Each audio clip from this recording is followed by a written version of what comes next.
Shirt show. All right, let's go. Shirt show! Talking shirt! Shirt show! Just talking shirt! Shirt show! Talking shirt! Shirt show! Shirt, man! All right, episode 47 of Shirt Show. We're talking with Josh and Deanna from In the Zone Inc. in Oregon. Let's go! Shirt show! All right, sponsors. Yeah, let's talk about that. And I want to bring up real quick, I sent it to you and you didn't really have a great response, but I got hit up by this company on Instagram. Yeah, what was that? That wanted us to mention them. That's not real. Sponsor. Right? It was, but I'm not doing it. The company was called Smooth My Balls. And it was a ball hair trimmer. And they were like, oh, if you talk about us, we'll give you like $45 every time somebody goes to smoothmyballs.com and orders with your username. That sounds like the perfect sponsor. I don't know why you said no. Did we get a free Smooth whatever My Ball trimmer thing? Yeah. I don't know. Because you'd think that. I mean, I just wax it now. So, I mean. Yeah. Like, we don't care. Just pay us and we won't even try your product. Like, whatever. That's fine. Yeah. Go to smoothmyballs.com. Sure. Now send us a check. Right. But for the real sponsors, this is where it counts. Yeah. This is where the rubber meets the road. Is that the right? Rubber meets the screen. Ooh, I like that. I like that. Yeah, and it's funny too, like we talk about this, but I know it's that like salesman talk thing where people are questioning, do we like these products because they sponsor our show, or do we like these products because we like these products? And it's funny, like I had a buddy of mine hit me up and he's like, for real though, do you like actually like Monarch, or do you just say that because they sponsor the show? I was like, I had Monarch before they sponsored the show. So it's just like, yeah, we love these things and we've been hit up by other people, not Smooth My Balls, but people in the industry that have wanted to sponsor the show. And we say, sorry, not right now, or we're not interested because we don't know that product and we don't like that product. Or we don't want to be limited to who we talk to. So, okay. As long as we're talking about Monarch, what kind of products do they have? Well, Monarch has the highest opacity whites and colors on the market. They have low temp, standard cure temp inks with a full mixing system. Hell yeah. Hell yeah. Ink better. Print better. Live Moss. Monarch. And it was funny. I got to say this real quick. We were at dinner and I told Aaron, we were just like quietly eating at one point, and it like the conversation died down for a second. And I was like, Aaron, I looked him in the eyes and he looked in my eyes. And I was like, I'm really sorry. And he was like, for what? I'm like, I'm sorry that I say Live Moss when we talk about you. And he was like, oh my God. He's like, I know. He's like, it sucks. We're the Taco Bell of screen printing. But no, they love it. It's just funny. Cause we were talking too, like when he was here at the shop, we were talking about Yeti White and mixing it and stuff. And he's like, yeah, there's this stuff you can put in it. It makes it like super creamy to print. So it doesn't, it's a poly ink, so it doesn't have that like sticky property or whatever. And I was like, you know what we should do? We should put it in sauce packets. Cause he's like, oh, you only need a real little bit. I was like, oh, we have to make like knockoff Taco Bell sauce packets to put it in. It's genius. With the little sayings on it. Easy way. Easy way. Easy way. It's the easiest way. It's the easiest way. All right. Now let's talk about Frank. Hold on. All right, let's do it. Just kidding. Just kidding. Of course, we have to mention a couple more things about Easy Way. I'll tell you what, I have this. What? Yeah, I have a drum of 701. And when it got here, I'm like, Alex, how the fuck do I use this? Like I can't get stuff out of it. Do I pour this drum into a little, and he's like, oh, I'll send you. I got you. And so he sent me this pump. And it works perfectly. Like, I love it. Like, it's the most perfect pump. And so you're going to just go like this. Yeah, exactly. And then you put your thumb on it and it just flows. It just flows into the gallon. What she said. and then you take your thumb off and it stops. It's genius. It's so simple. Okay. Sounds And that's good. That's how we fill a gallon of the 701. You So don't need a drum. You're just buying a drum at a time. I highly recommend it. I think you should. I think everybody should buy a drum of it because Then they get that sweet thumb pump. that's exactly it. That's the reason. You know why Every that other pump is the way it is? Because it's the easiest way. Boom. Ready? I'm going to swing it in. We got to time it just right. Hold on. Don't. Whoa. Hold on. You got to watch, man. I'm trying. You were too fast. Get your head in the game. Are you ready? You ready? All right. I cannot wait to go out to dinner with Frank and go to like a Cubs game. Go to a ball game. Go to a ball game. I always will remember when he asked me if I wanted to, trim that frame. And then I was like botching it. I was doing a terrible job. And I was like, hey, dude, I probably wouldn't last you long, would I? And he looked at me. He looked at me in the eyes. He looked you dead in the eyes and said, hell no. He said no. He goes, but Frank, you're such a nice guy. And he goes, well, I'm a pretty nice guy, but I can be a motherfucker, Right. And I was like, oh, and then I stepped in and did an amazing job. And he said I was the better son. Yeah, he offered you like a whole deal, like right there, a job offer. Keys to the kingdom. Yeah. And for me, he was just like, get the hell out of my shop. Which is sad. I thought that we had something, but Your disappointment. He said Frank, he looked at you and said, I'm not mad at you.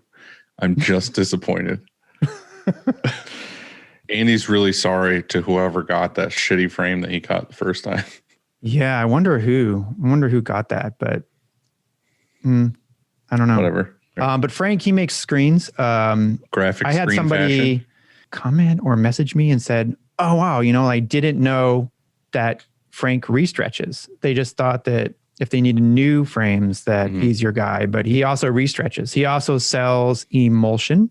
What else does he do, Dylan? Pre-press supplies, emulsions, reclaimed chemicals, and squeegees.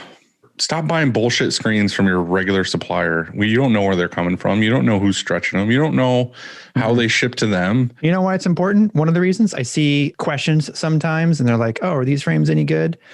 And they're aluminum, the gauge is thin too aluminum. thin. Right. And when you're stretching something really, really, really, really tight, that aluminum bends. Dude, I bought screens from like random suppliers and then the welds aren't solid and then the screen's filled with water. Yeah, Frank's screens don't bend. No, they're solid. Yeah, they're the shit. So I mean, we went in there, we saw where they weld them and cut them and everything.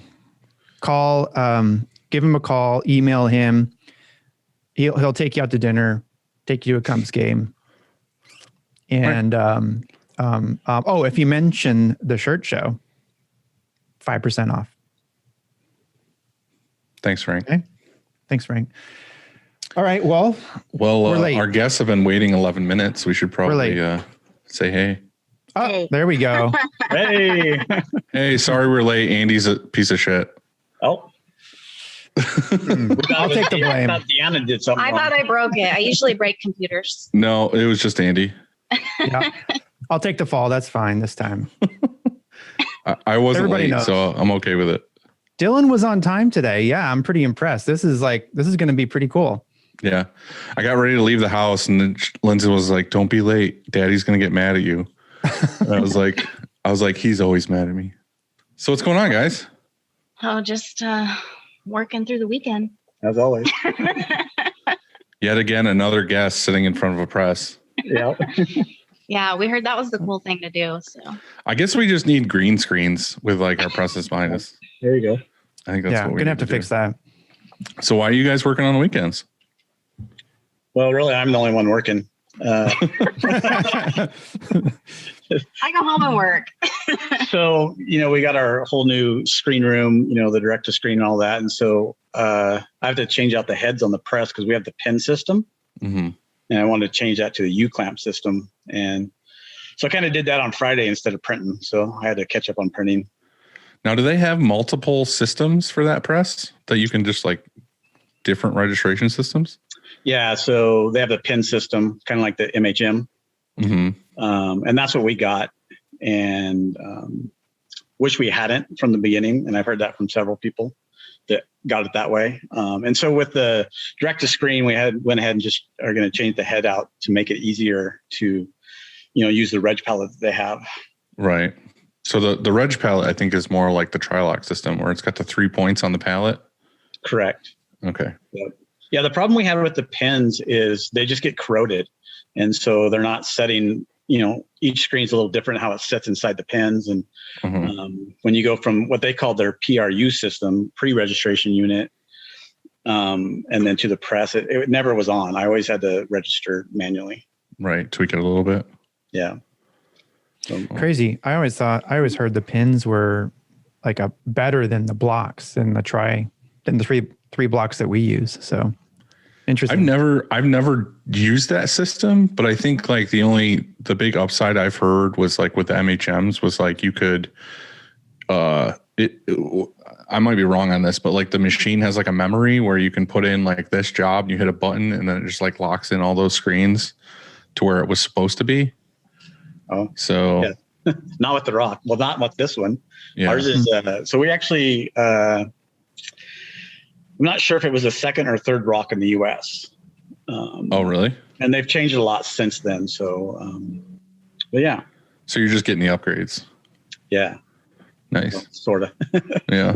They actually, when I went in to buy the Rock, I asked for the U-clamp and they convinced me to go with the pin system because it's supposed to be faster. And, it just didn't work out. So when you called them to order the new system, did you convince them that that it was a bad idea for you to get the first one? Well, I had been back and forth. So we bought it from Convince them to get you a free one? Yeah, that would be nice. I had mentioned it to several people, but they never offered for the free heads. So we just went ahead and upgraded. I think it was $500 to upgrade all of them. So that's not too bad. No. So what else is new, guys? Really just the new, trying to get the new CTS working, and we bought the what one did you end up going with? The Dowit. Yeah, I never know how to say that because I think it's right spelled. Is it like hey, I doubt it, or is it like is it like doubt quit? Have you had the right? Have you had the pleasure of talking to Mark yet? Mark Deal? Is he the owner there? I don't know. That's a good question. He and his brother. He's just the brains. Oh my gosh. Yeah. Like he installed ours, and literally and I have his phone number, and literally if I call him, it doesn't matter what time of day, he answers on like the first ring. It's for real. And it doesn't matter, like whenever, and he'll answer, and he has like all of the answers too. He's a great guy. The customer service, I think that's almost the best thing about that machine is the customer service is sure it works good. I mean, it's better than what we had, but the customer service is incredible. So he's just one of those guys that goes to sleep with like a Bluetooth in his ear. And he's just like, Andy's calling. Yeah. I don't think that's who I talked to. I'm not sure of the name, but it was a self-install for us. And then they just walked it through, over the phone, how to set some of the stuff up. So, yeah, I saw you guys had a little while ago. I don't know if it was a story or what it was, but did you guys move shops or did you just renovate the shop? So we did the screen room. Right. Just the screen room. We took everything out and because it looks awesome. Like it looks super clean.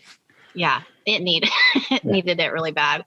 And then we got this wild idea. Let's automate everything, and bought all the equipment at once, which I don't know if that was good or bad, but we've been feeling the pain ever since of trying to clean things up, get them ready, run electrical.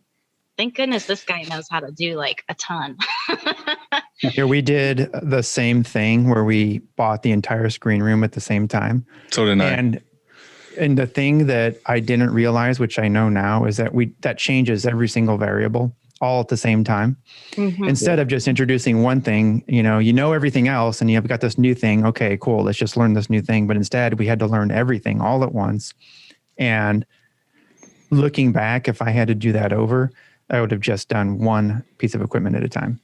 You know, it could just even have been a month apart or even almost a few weeks, but just having everything at once, that was a crazy few weeks trying to figure out how to get it back to where it was. So we took a step backwards at first, honestly, before we went a giant leap forward. But the machine I saw, or the autocoder anyway, looks like that one from Saudi, which is another company I don't know how to say. Is it either Saudi or Saudi or whatever? The dual screen? Yeah. Yeah, we got that. That's the one we got. How cool. Now, what made you guys want to automate everything in there? Was it speed, or was it trying to not have to hire another human? Both of those really. And the not having to hire more employees is our goal, to be able to do more with less, you know? Yeah, for sure. Plus now I'll go in that screen room and actually clean screens and stuff. So that's a bonus. I haven't done that in years. So, yeah, I mean, definitely the quality of life for whoever has to do it. And then just allowing growth without hiring more. So really focusing on efficiency has been like a huge focus for us since COVID happened. It was like, before we had 9-10 employees and we're like just spending money, and then COVID came, and then you reanalyze everything. And then you're like, wow, we were being really wasteful. And so this whole movement has been like, how do we make this shop run more efficient, be more profitable, and be a funner, better place to work because the equipment is improved. So it's definitely worth it. I think the hiring struggle that's happening right now across America, and not just the screen printing industry, but all industries, will push a lot of people to automation. You know, if before you were like on the fence and you were like, oh, I think we're going to automate, but I'm not sure. Now it's super obvious, isn't it? I mean, that's the thing to do.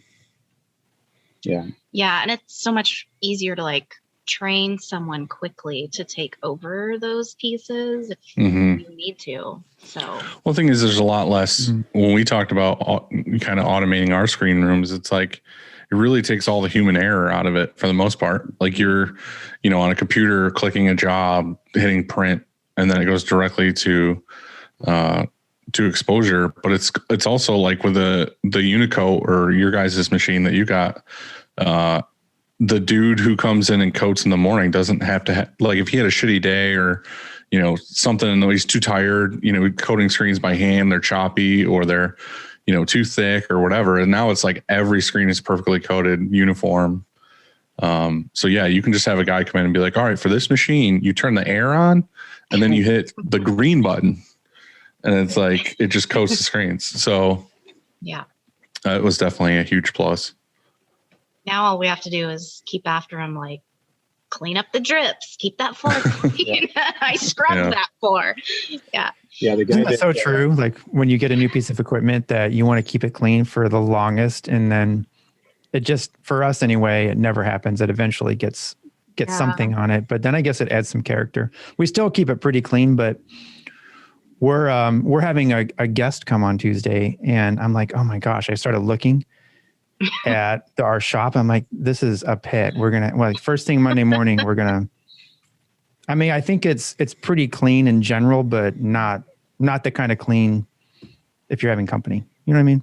So isn't it true though? Like none of us want to admit it, but it's like if we know somebody's coming, we'll stay late and like make sure shit's like picked up or clean or like just everything's put away. And we're like, yeah, this is how it normally is when they show up. We're like, yeah, this is, Absolutely. 100%. Yeah. I mean, yeah, we're pretty good for the most part, but I could spend all day going around cleaning. I have to like put my blinders on and do other things that are more important. So yeah, it's like when you have company over your house and you have like carpet living room, you always see that they have like a million like vacuum lines, like they just did it right before you walked into the house. Yeah, that's what it's like. So I saw that you guys are from, I want to say this right, Bend, Oregon. Yeah, you got it. That's where the Last Blockbuster is, right? Yeah. Did you watch that on Netflix? I did. Is Yeah, that like nearby? Yeah. Yeah, probably what, mile and a half, 2 miles away. Really? Pretty small town. I mean, And it's still open, right? yeah. You can go in and rent videos. Well, it's funny. Like I watched that documentary about it, and it was the lady was like, "Yeah, I know everybody who comes in here," and I'm like, "Super, you know, they're all super friendly." Is that how it really is? Like, you know, like if you do, you guys even go there? No. They're like, "Nah, I don't time really." to watch We have movies. Netflix. I don't even know if we have a DVD player. Yeah. Probably not. I do have a Blockbuster card, but it's probably been Oh, 6 or 7 years. should keep that. Yeah, for Yeah, real. it looks like the normal Blockbuster. Yeah. No, that's funny. Yeah, I was like, I wonder if they go there, but you guys don't even have a DVD player, so never mind. You're the problem. Yeah. Yeah. I mentioned this I want to say it was last episode, maybe it was a couple episodes ago, but there is a video store that only has Jerry Maguire. And I just Googled it to see if it's still around, and it's still there. And they have 14,000 copies of Jerry Maguire. So you go there, you are definitely going to get a copy. It's not like when you go to Blockbuster and you're like, oh, you know, next time or whatever. No, they've got Jerry Maguire. So if you're in the mood for Jerry Maguire, where's it at? They have no way to play it. It's probably not in Bend. Maybe on one of the computers at work with a DVD player. So tell us a little bit about you guys. Like, how did you get started? Well, I love how you both sighed at that. You're like, it's been a long I haul. think we've told people, don't start a screen printing shop. It's too hard. Yeah, a lot of work. we've all said that at multiple times. Find something else. I don't know. You want to tell Yeah, I'll me? start. Okay. Way back in 1990, I graduated high school, and my track coach actually owned a screen printing business. And between high school and college, I went and worked for him at the screen printing shop. I don't remember much about it, but Other than you said you washed screens in his tub. yeah, in his bathtub in his house. So he had a little shop out back, took the screens inside, dunked them in the tub, used some kind of chemical stripper outside with the pressure washer to clean them up. That's about all I remember, really. That sounds horrible. I don't know. I know there's going to be people on here that are like, yeah, I've washed screens in my bathtub. Like, how is there not ink and emulsion on everything? Yeah. There is. Right. So fast forward to 2009, this same place, he retired, and my mom is working the auction there, and he's selling all the screen printing equipment. And my mom calls me up, hey, you should come look at this. I'm like, oh, okay. Didn't think anything else about it. Week went by and the auction is actually happening. And she calls me. She's like, are you coming to look at this or not? I'm like, okay, I guess it's like 20 minutes from where we live or whatever. So I went over there. A couple different screen printers were there. They're looking at the equipment. They're like, man, this stuff's, and I knew nothing, absolutely nothing. They're like, man, this stuff isn't worth anything. And they started the bid on it, and it got up to, I think, like $400 or $500, and they had a reserve on it for $2,000. And I'm like, well, I'm not going to bid because I don't know about any of it, So Right. They ended up not selling it. My mom, Why was there an auction? Was it just in this dude's garage behind his house? They were just auctioning everything off? Sale. Yeah, and so what they did is they're retiring and moving to Colorado. Oh, So they just auctioned everything off, and it was kind of a farm / business type thing there. now why was your mom pushing so hard for you to buy that screen printing equipment? Good question. We have no idea. Growing up, I was always into, like Nike and stuff like that. And she always, I always talked about, hey, it'd be cool to have like a clothing line or something. I think that's probably where she got that from. And, but I never say she had the foresight to know that you would have this business. Right. What were you doing at the time when, she called you or you learned about this auction? So at the time, both Deanna and I are working at a sheet metal fab shop. I was the general manager and she was the office manager there. And that's what we were doing. I mean, I had no intentions on starting a business at that point in time. Got it. So you didn't buy it? Nobody bought that equipment? No, nobody bought it at that time. My mom calls me after everybody left. She's like, do you want this? They'll still sell it to you if you want to pay $2,000. I'm thinking, well, okay, $2,000, I could probably make that up. So I said, okay, yeah, I'll buy it. And ended up buying it. And Deanna knew nothing about it. I don't know if she knew what screen printing was. I didn't know what it was, but I know we went back and forth on it. And I was like, just buy it. Yeah. And then I panicked when I seen the trailer of stuff come into the driveway. Yeah, I mean, it was stuff from the early 80s. So 2 Riley Hopkins, one 6-color, 1 4-color, a what was it? What was the brand name of that dryer? Was it Brown? Yeah, it was a Hicks dryer. Oh yeah. And this stuff, they hadn't really ran that business for a few years, and so, there was a rat that had died in the dryer.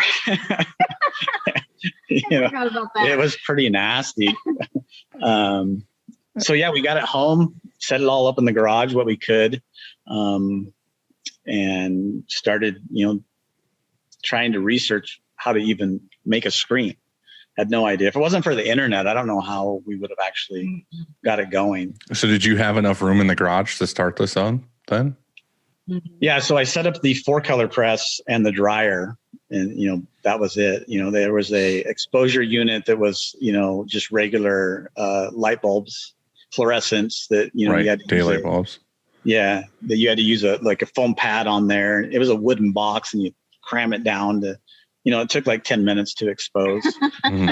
I've done that. It was always underexposed also. It had a little flash too. It had a flash. Yeah, it had a flash dryer that we burnt some shirts. Yeah.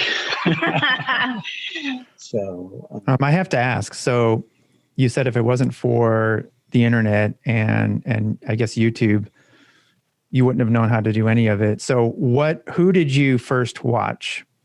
Who taught Ryan. you? Ryan. Yeah. Those are the videos that, came up. So that's what I watched, and right. got us through some of it, and that was like, I don't even know where to buy the emulsion or anything. So ended up, I don't remember where I got the first emulsion from. It must have been from Ryonet. And we took some of their classes too.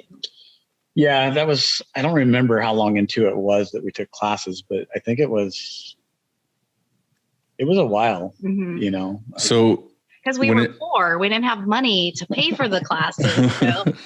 Well, you were saying that like you had zero interest in screen printing, and you bought this stuff for like $2,000, and you started setting stuff up in your shop. Did you have like any desire to do it, or you were just like, I guess I'll mess around with this on nights and weekends? Yeah, that's basically it. I was like, well, it'll be fun. I'm sure I can sell some shirts. My kids were in high school at the time, so they're playing sports and stuff like that. I was like, I could sell, because they're always asking, hey, $30 for a hoodie, for the team hoodie or whatever. And I was like, well, I could supply those. And, being the general manager at the metal fab shop, I knew customers that would take some of that product also that I could sell them. And so I did that. That's how we got our first little bit of sales. Like at the time when you bought this stuff, your idea was, you're going to stay at your job, and nights and weekends, and sort of like for a hobby type of thing, you'll learn it, make some extra cash, and that's it. You didn't plan on, hey, I'm going to eventually do this full time. I'm just going to kind of do this as just a side thing. Yeah. And I figured it would just be, an hour here or an hour there. Realizing how much. What can you do in screen printing in an hour? Exactly. I told you I knew nothing. Yeah. But yeah, I was running a metal fab shop, so I was getting paid good, and had no plans to actually make it a business. When I first called up Sanmar to get our account, and they're like, well, we'll give you, case pricing, but you got to spend $10,000 with us in a year. I'm like, okay, well, I'll take that, thinking, well, I'm only going to spend, $1,000 maybe. Next year I'll try to get, case pricing again or something like that. had no idea that. Isn't that weird? I remember when it used to be piece, dozen, and case. They would list that pricing, you know, and when we first started, we were piece. Like it was literally my very first, you know, few orders, I had to pay piece pricing. And then I was like, oh, one day, you know, I'll be able to buy by the case or something. And just like you said, as you start to build a relationship, they approached us and said, oh, you know, you're spending X amount of dollars or whatever, and we'll put you on case full time. And what I didn't know at the time, there was actually pricing that's even better than case. You know, that whole system is bullshit. Because they come to you and they're like, you know, it's always that rep, and he's like, I'm giving you like the best. I'm giving you like the platinum pricing plan. And you're like, all right, that's horseshit. Because like 3 months ago, someone else called me and told me they were going to give me the best deal, and now you're giving me a better deal than that.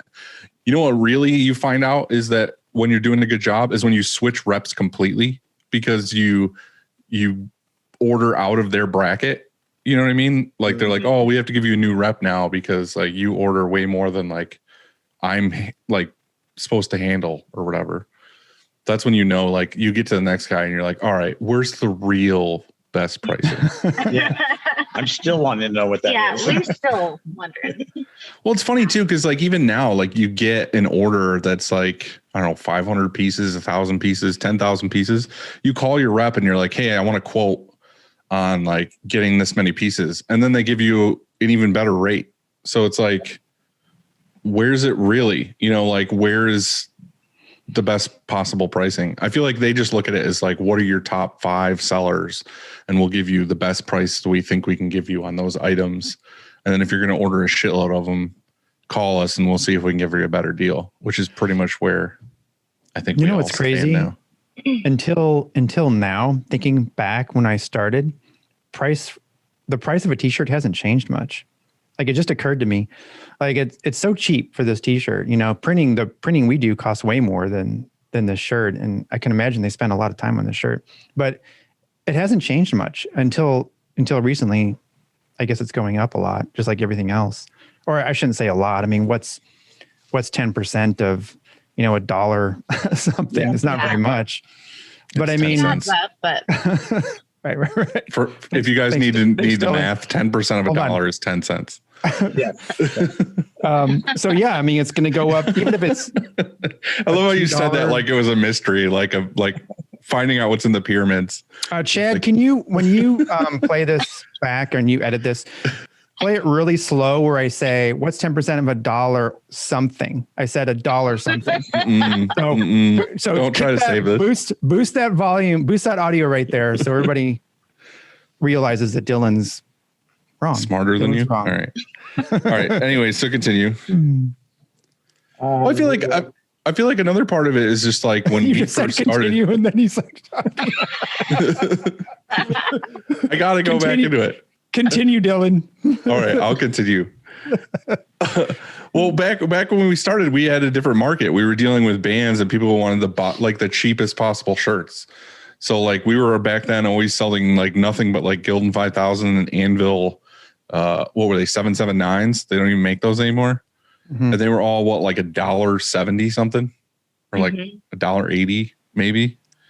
And now it's like almost all the shirts that we sell to customers are all like the ring spun, like a Bella 3001 or Next Level or something like that, which is more like what, like $3. What's 10% of $1.79? Yeah.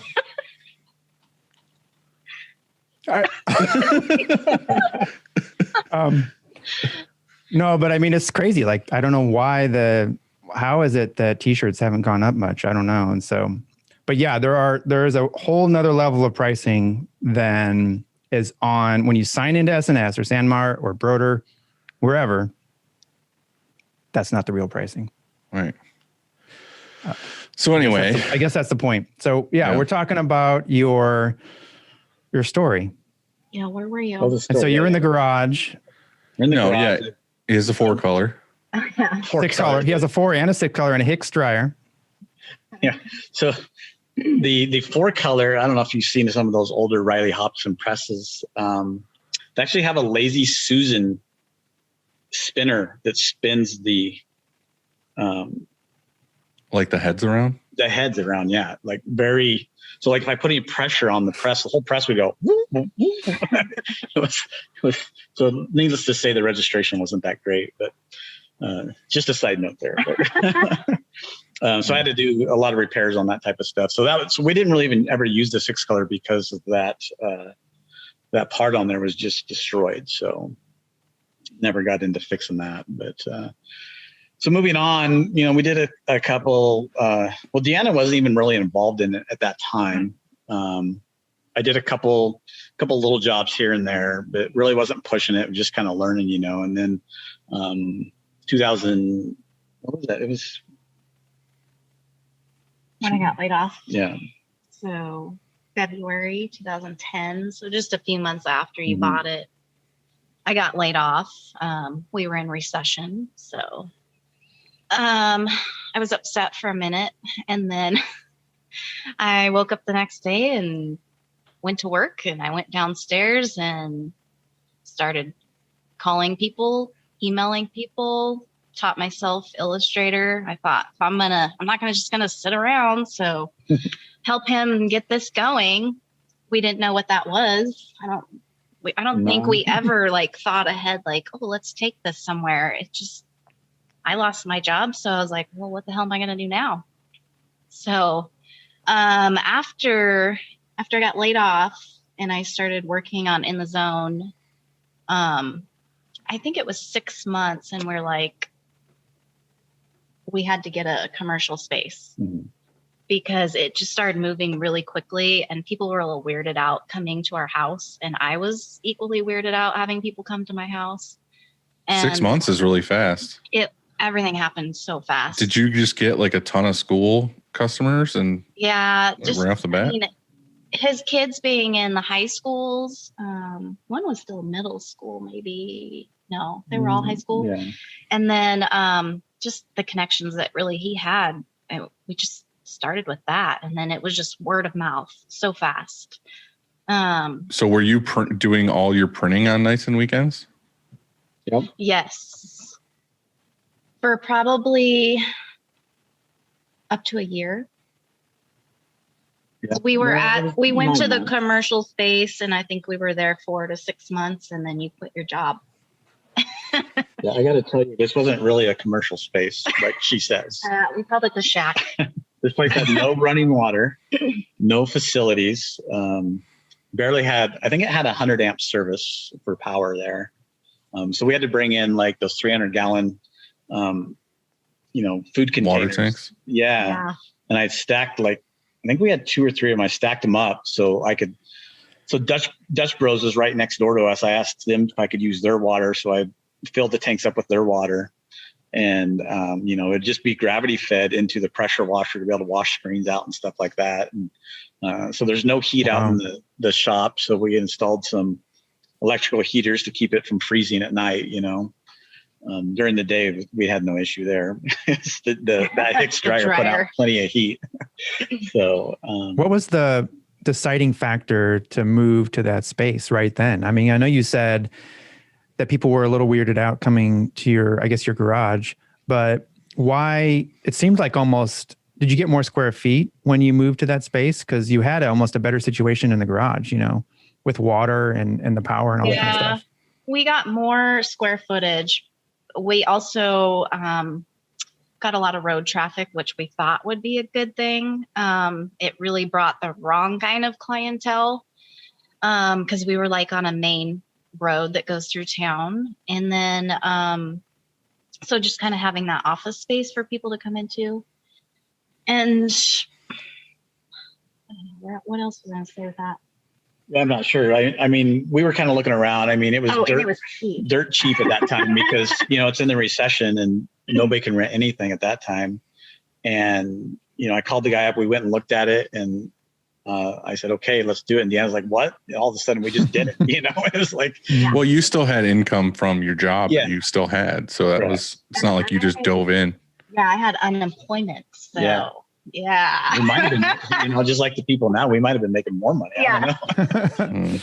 So it was $500. And I remember you thinking, well, I have this much money in my savings and my truck is worth this much. Mm-hmm. So I know we can get through the lease for 1 year, or was it 2? Like we had it penciled out, like worst came to worst, if we couldn't make any money, how we were going to pay this obligation. Right.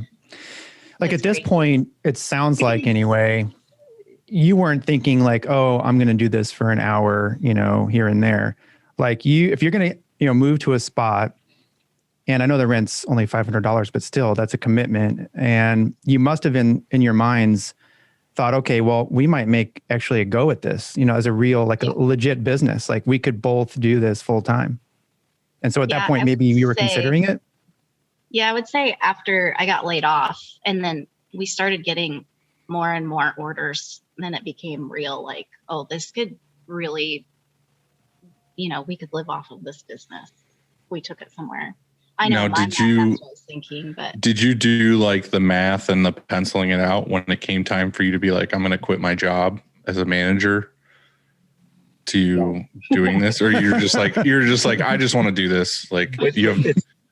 Well, it's kind of because the recession part of it. I wasn't sure how long that business that I was working at was still going to be there. Because we had seen a drastic reduction in sales. And so at that point in time, I had to make a decision whether I was going to go down with that ship or try to start, this thing. And I had a talk with my brother who had owned a business, and he says, you just got to go for it, and if you don't do it, you're going to regret it. So right. That's what I went on. It's funny because now I could tell you every percentage, everything we do as far as dollar amounts go, but then I didn't think about that. I don't know why. Yeah. I mean, it's weird how people ask me a lot and they're like, oh, I'm thinking about going all in, but it's so risky. And my answer is always, well, it's risky not to. I think it's more risky not to, because like you said, you were with this company that you weren't sure how stable they were. And if you even had a job the next day, whereas with your thing, you're in control of that. If it's not working, you can make it work. There's something you can do anyway, just like you did. You went down and, you were laid off. And so you didn't just whine about it. You went down and learned Illustrator and started learning stuff about it. I mean, you're in control of your situation. And for me anyway, that's a lot less risky. Yeah, I think with the recession and just what was happening at that time, I kind of felt like we didn't have anything to lose.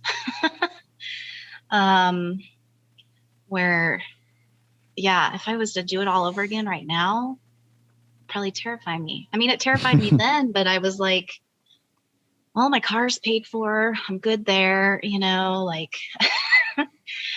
And we downsized too. Yeah. We had a nice house here in Bend, and Deanna had a house that she had bought and was renting out, got it as a short sale for practically free. But so we went from a 3,000 square foot home to a 1,200 square foot home with our 2 kids, and moved, to Redmond, which is about a 20-minute drive from, Bend. So we did make some sacrifices to be able to make it happen. But I think whenever Deanna started pushing the sales, that's when I'm like, well, I think we can do this. If it was just me, if she didn't actually get laid off, I don't think it would have went anywhere. Truly, it would have just been like a hobby. Right. Now, Deanna, when you popped in and you were like, all right, I'm going to start doing sales, like what was your game plan? Like, what did you just hit up anything and everything you could think of, or did you have like goals? I didn't have any like set goals that I was thinking about. Was just trying to make contact with people. I mainly focused on the schools just because that was kind of what we knew, right, where the contacts initially started. Well, you had references too, kind of. You could call another school and be like, well, we do all the merch for this school. Yeah. And he taught his kids basketball when they were younger. So he really knew a lot of people in our community. And so we just initially started with people we knew. And then, I'd just kind of gather a couple more contacts, or I'd look at the school websites and grab those coaches' emails. And And I reached out to like local businesses that I could think of, and just kind of sending out emails.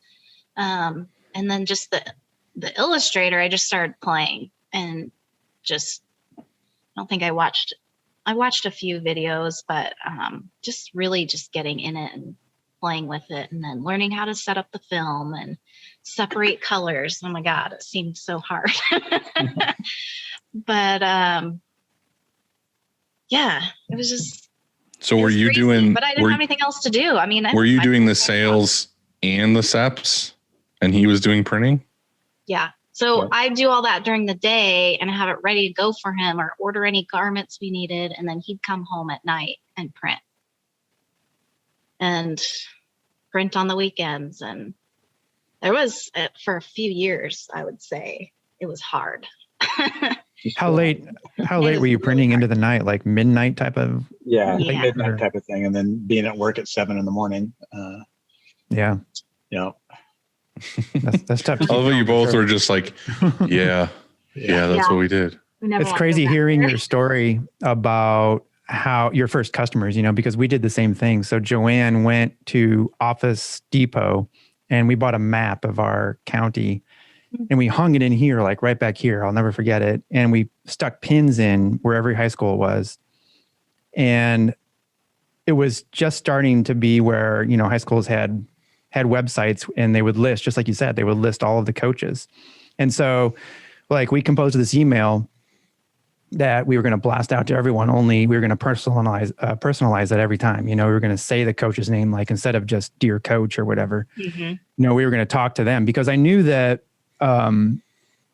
if you got into one coach, that a lot of times maybe they were even the athletic director, or they also taught, or not taught, but they also were the coach of multi-sports or something, or their friend was. And when they received shirts, or we went and dropped off shirts even, there'd be another coach there and they'd ask like, oh, who are you? And I'd hand them a card, or they'd ask the coach, where'd you get your shirts? They look great. And so you guys must've been doing good work, because it sounds like anyway, you were getting, your business was growing through word of mouth. And so that's what we made sure we did at first too, is that when we delivered shirts, they looked good. Yeah. Yeah. The most important thing to us was the quality, and the customer service. We say here, that, we're a customer service business, not a screen printer, because we've never done, besides how we started the business and kind of reaching out to a few people, we've never done really any marketing or had a salesperson or done outside sales. It's just word of mouth and being around in the community and growing organically like that. Now, when you started off then, were you doing a lot of like poly stuff because you're doing a lot of sports stuff? Yeah. So in the beginning, with just a few of the business customers we had, we weren't, but then we got an order, I think, for a basketball team or something like that. And it just so happened to be at the same time that we went to a class at RioNet, and they taught us about poly ink, because I had no idea. They would have been some bad dye migration. Well, that's what I was going to ask, is because like, if you were like, all right, I'm going to start this business and I'm going to immediately start doing sports stuff, but I don't know a lot about printing. How many rejected orders did you get back that were like, oh, I ordered red shirts and I did, they bled like crazy, or, I did digital camo and they all bled like everything, the Impossible shirts.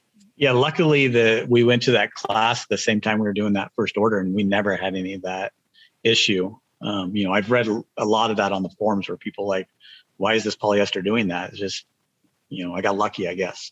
Mm-hmm. Andy, are you doing a lot of poly for the schools that you're doing, or are you doing more like spirit wear stuff? We don't do uniform work, like I should say sports official uniform work. We're more known for our graphic tees, and so like if a basketball team makes it to state, or a football team or whatever, then we do those kind of shirts, you know what I mean? Or we'll do hoodies for the whole team that they want to wear, and for, their fans, like spirit wear and stuff like that. So we don't do uniforms. So we don't really have a need we do use poly ink, of course, because we do runs and walks and that kind of stuff. But not uniforms type of printing. Mm-hmm. That's not what we're known for. I was going to ask though, Deanna, you are in our book club. I don't know if Josh, if you're reading along these books too. Josh, don't read. Okay, listening. Josh don't read no good. He listened to the Matthew one. Yeah, that was pretty good. Yeah. That was good. Yeah. And I must say that if you read that book instead of listened to it, I don't think it would have been the same effect. No, not at all. I did both, and I read it first, so I don't know. It's hard to say, but it was good both ways. But this book right now, I'm on the last chapter because, well, we have book club on Wednesday, and I know Dylan, you haven't listened or read a word, right? Yeah, right. I'm almost done. Okay. But it's awesome. I don't know. I almost like this better than Matthew's book, but how dare you? I mean, Green Lights was really, really good. Don't get me wrong, but there's something to this book that they're both really good. I don't know how to say it, but this is awesome. What do you think?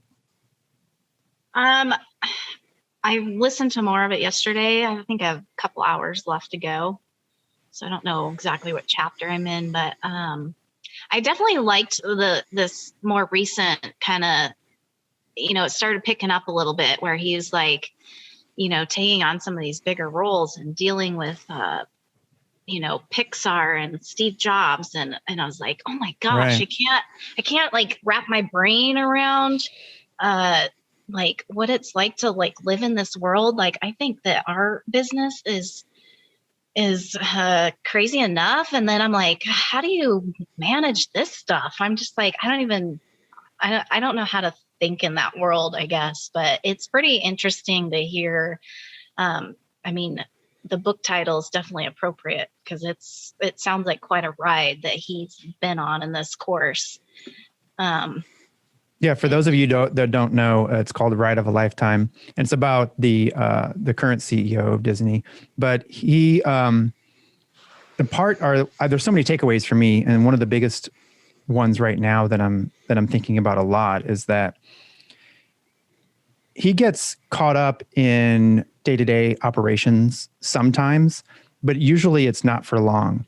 And then he's like able to like have all of this big picture stuff, and focus on that kind of stuff so much, because he was responsible for, like you said, acquiring Pixar, Marvel, Lucasfilms, and now he's talking to Fox, and I haven't gotten to where they I haven't found out what they do with Fox yet, but it's just unbelievable that, to me anyway, and I'm inspired to like do more of that, because I get caught up so often and Dylan and I were talking about this earlier. I was cleaning screens, which I love, and it's fine. And I was printing shirts all like half the week, just because we don't have enough people here right now. But I don't know.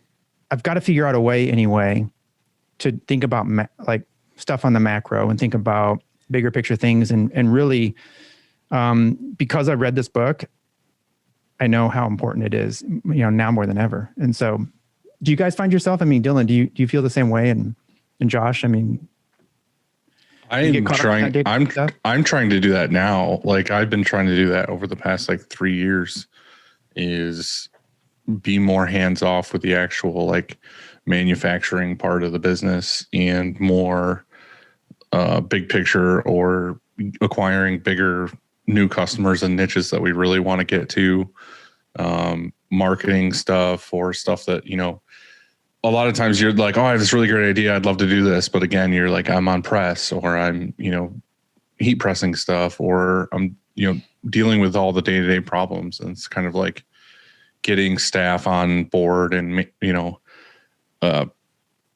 just getting other people to handle it and getting people in that can do those tasks so that I can focus on other things has really been like beneficial for the business. Like, I've seen a lot of growth and a lot of like cool things happen here because I have time to do those projects that I want to do rather than just printing more shirts. Yeah. I mean, from listening to you guys and the people you've had on, seems like that's the biggest issue everybody has, is they spend more time working in the business instead of on it, and that's what everybody says you should be doing. But, we don't do that very well either, especially since, COVID hit. I've been the only guy that's printing for over a year now. And that hasn't gone so well for us, as far as growing the business, even though it's growing, but it's just growing organically like we always have. Deanna's really tried to get us out there more, trying to get the right type of customer, not just the customer that walks in the door. We've made a change in our business when COVID hit, as far as the quantity that we'll do. We used to do in embroidery, we'd do one piece. And screen print, our minimum was 12. And so kind of did the 80-20 rule. I went and looked at that and figured out, well, our top 20% of customers, the lowest amount that they order is $200. So we kind of created our quantities to match that. So now it's a minimum of 12 for embroidery and 24 screen printing. And that's really freed us up. And like Deanna said in the beginning, we used to have 12 employees that included us. And we've been running with 6. So, wow. Just getting rid of that small customer. You'd spend more time talking to that person that wanted one item on their, embroidered on their horse blanket. And, you would actually lose money on that than just processing the repeat customers that you get an email from and say, hey, here's another 500 shirts, Mm-hmm. So, I feel like a lot of people get caught up in that and they get scared. They think for the longest time they need to just keep taking and saying yes to everything. When, like you said, in reality, it's kind of like you get more out of saying no to the people that are going to drag you down and lose money on. Like, you don't think about the actual money you're losing, but if every screen printer knows this, is that it's always that customer who wants 12 shirts that's like 35 emails deep, and they're the ones that complain about everything. Or it's the customer who comes in and is like, I need 500 shirts. Here's my artwork. Send me the invoice. I'll pay it. And then you don't have to hear from them again until they get them. They're like, oh, great. Thanks. I'll hit you up next time I need more. And it's like, Yeah, so true. You know what I mean? It's like, why are you not trying to get more of that stuff? And that's what I said, like, when me working on the business, as far as like trying to get out of the day to day, that's all I'm trying to do. I'm not trying to like grow the company to this massive thing. I'm just trying to get more of those people. Like, I'm trying to focus in on marketing and plans and things I can do to get more of the, the people who just 1 email, 2 emails deep. This is what I want to do. And get rid of the stuff that's more, I need 10 of this for a party. That's not really our thing. Yeah. So we refer out those smaller embroidery jobs to another shop here in town that you don't like. Initially, we started with them years and years ago. We did contract work back and forth with each other, and then we wised up and realized our pricing was way crazy low, and so we raised our pricing, and they were not happy and took off, and so it was fine. We needed to part ways with the contract printing at that time anyways, so we could do more of our own. So now we've kind of reconnected over the years, and now we're sending them those onesie twosies that they seem to love to do. And for our existing customers, like mostly, the businesses that come in, sometimes they'll have a new hire or something, and they're like, oh, I just need a jacket and like 3 polos. And so we'll run that for them because it's already on file. It's a repeat. That's super easy. We're not like having to redigitize everything. And that's just helping out a good customer. Yeah. So we still do small pieces for our existing customers. But I think that's important. Yeah. I definitely, the new business or new customers, you can say, here's our, this is our minimum. But like Dylan said, when you have a current customer and they need 5 things for whatever reason, then you can't say, oh, sorry, our minimum's this. We'd never do that. We always just help them out. Yeah. And even at the 24 pieces for screen printing, I wish we could raise that, but I don't think we're quite there yet because we still get those 36 email deep people with that quantity sometimes. And but I don't even do that. I wish I could. As soon as you said 24, I was envious. I was like, oh, I want that. We still do 12. Do it. It's funny because when we switched to it, we thought we were going to lose some customers, right? So what we found out was they were ordering 12 because we would let them. Now we tell them our minimum's 24. They're like, okay, I'll just order 24. And then instead of them ordering 4 times a year, they order twice. And so really, I don't think we've lost a lot of customers because of it. That's cool. No, usually they just, I'll just add in a few more pieces. And then We just have like limitations where it's like, if you're getting, 12 to 24 pieces, the max we'll do is like a 3-color print or whatever. Or if you're going to get 24 to 50, it's 6-color. And, I think it's like 50 to 100 is 8-color. And then anything over 100 is like up to 14. So, and then we kind of jacked up the pricing on like the 12 to 24 and 24 to 50 piece stuff. So I'm trying to make it up there where it's like, we'll still do 12 pieces, but it's going to cost, you know what I mean? Like if you really need 12 and you can't do the next price break, obviously people call and they're like, I need 12 pieces. And then I always give, when I email people pricing, even if they ask for 12, I always give them 12 to 24, 24 to 50 and 50 to 100, because a lot of the time they'll be like, well, I'll just get 50 or I'll get 100 then, I guess. Yeah. Because they're looking at the price breaks. So it usually gets them up anyway. Yeah, we were just talking that it's time to raise our pricing again because just the current times, everying is up. Well, ink's going up right now. Yeah. Yeah. Shipping went up. Everything. So you have to move with the times. Yeah, shipping I've seen a huge increase in shipping. UPS, it's, we used to be able to ship a box to our best customer. I think it was like 19 bucks and it went up to like 23, that's a big gain, Yeah, no, for sure. Do you guys just go and get a quote from UPS before you ship anything and then add a price to it? Or you just kind of have like a flat rate? Well, we don't do a lot of shipping. Our biggest customer lives 300 miles away from us and we ship all their stuff. And so we just have a UPS account and just enter in the stuff there. And then I just charge them what we pay. But a lot of times we're sending them, pallets of stuff, right, 60, 70 boxes. So it doesn't go UPS. It goes, LTL. For the smaller stuff though, we just quote it and then I usually add on like 25% for handling. Right. Now you said most of your business is local.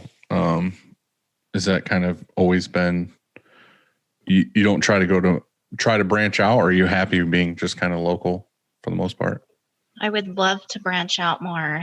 I'm not sure how to grasp those people and I haven't had time to like deal more with, Facebook or Instagram not boosting posts, but just kind of going after those people. I would love to have more people outside of our area. I think in tougher times, like the more diverse you are with your customers, right, like, the better it's going to be.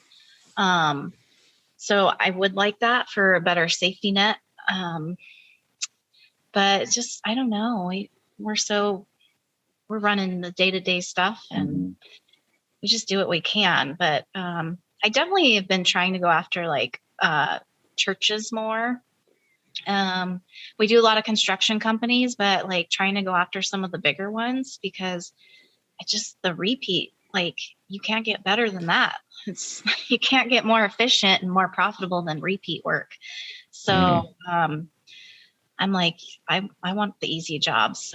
You definitely print way cooler stuff than we do. Our stuff's probably boring. See, that's the thing. That's the thing that a lot of people don't realize. And I've talked about this a couple of times where it's like the stuff that we show is the stuff that we want more of. Like that's the stuff that we do a lot of that stuff for sure. But like we still do a ton of like, and we're really big in the contractor market, like the actual like trades, like electricians and, big contractors and stuff like that. Like we probably do, it's almost like 50-50. Like that's a huge market we're in. And then it's also like the fun design stuff.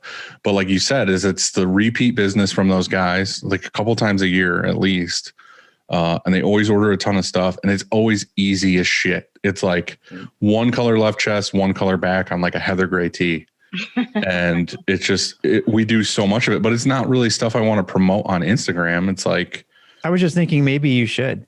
Like, what if We used to though. I made a separate Instagram just for that stuff. That's smart. Like it was called Contractor Gear. Well, that's cool. But like on your Instagram now, just like they said, you're sort of known for this complex, super. Right, but that's what I want more of though. Like that's what I want. I would like for at some point to have more than enough of that stuff where I could turn all the other stuff down. Okay. I would like every day to just be printing that kind of art. So that's what I'm saying. That's my goal, is to kind of slowly through the years get more and more of that stuff, which is what's happening. But to just, keep the lights on and have, everything coming in until we get to that point, we're still doing all the other stuff. I'm just not putting it out there in the world. My goal is to print one color contractor shirts. Just white ink. No. Black ink. Black ink on Heather Gray. Yeah. Right. No, so I'm going to start posting that every day. I wish we had more fun stuff to print. It's just, I don't know if it's our area. It's not our expertise. We do struggle with that. Well, obviously we only don't do it very often. Yeah. We're pretty good at that big fat text print though. Yeah. At least you got that down. Yeah. That's nice. Our biggest problem is our limitations on the press. We have an 8-color press, and yeah. You get a couple of flashes and the iron or roller on there and you can't do a lot, Yes. And I mean, we had that same problem for a really long time, for probably like 8 years. We had 2 8-color presses and we just got really good at doing sim process with 6 colors. Mm-hmm. Like, and again, one flash on the press. So you were spinning like all those cool prints we were doing. We were spinning like 4 times. Yeah. You just do what you got to do. And then we ended up getting the gauntlet, and then it was like, oh, cool. Now we have the capability of printing a 14-color print. And then immediately everything changes to, oh, we don't have to get this down to 6 colors anymore. Every job's like 10, 12 color prints. I've brought the idea to a press manufacturer before to say, because if you have, like you just said, if you have a flash and then you need a cool down station. And so sometimes we cheat it and we'll still put a screen after the cool down station, and we'll stick a fan in there and just slow the squeegee down. Slow the flood down so that it gives it enough time to cool. But I've said, why can't, losing a station, or if you have 2 flashes on a press, losing 2 stations is, horrible. There's got to be a better way that we have this like turbo fan, whatever, supercharged fan that just cools down that print. There's like a thing. Have you ever heard of I don't know what the name of it. There's a mister that like it's half station. So it's in between two heads, and it sprays a little bit of silicone and water onto the shirt. And then it goes over, so like it evaporates and helps it cool. Yep. Yeah. And so there's that. But I mean, why haven't they I have figured this out. My question though is why haven't they come up with something that cools down that shirt so that you can use that next print head? Is because I think they want to sell bigger presses. Like it's a conspiracy. Right. It's just like, oh, well, we've got this machine that only would cost $1,000 and then you could use that head. But then they can't say, well, you need a bigger press. You need to add, when you have a flash, you have to have a cool station. If you have 2 flashes, 2 cool stations. So add 2 colors to your press. You know what I'm saying? So it's like, it just makes me sick knowing that always we have this head here that works, yet we can't use it. And so there's got to be a way around that. And so Dylan, you buy a striker. you get a whatever it is, a 6-color, 8-color striker. Well, when you need more colors, you add 6 more stations. Maybe I can't fit a striker. Maybe I can't afford a striker. And so just like Josh down, he's got an 8-color press, but he can only, just like he said, he only can use 4. You just have to slow the press down. You have to have a 10-second dwell. No, we don't want to slow down. We want to continue to go fast. And so there it is. I'm putting it out there. That's the next thing. We're going to figure out. I almost want to say the flashback lets you print on the same head. It does, but it's slow. No, it lets you flash and print on the same head. I'm talking about the cool station. Yeah. You know what I mean? Like I'm okay with giving up the flash, giving up a head for a flash. It's the cool that want to change. I don't know. Maybe I'm crazy. Long story short, promote what you want to print. And then if you like doing like just bold font on your prints, just keep posting that stuff and be like, hey, we got that bold print.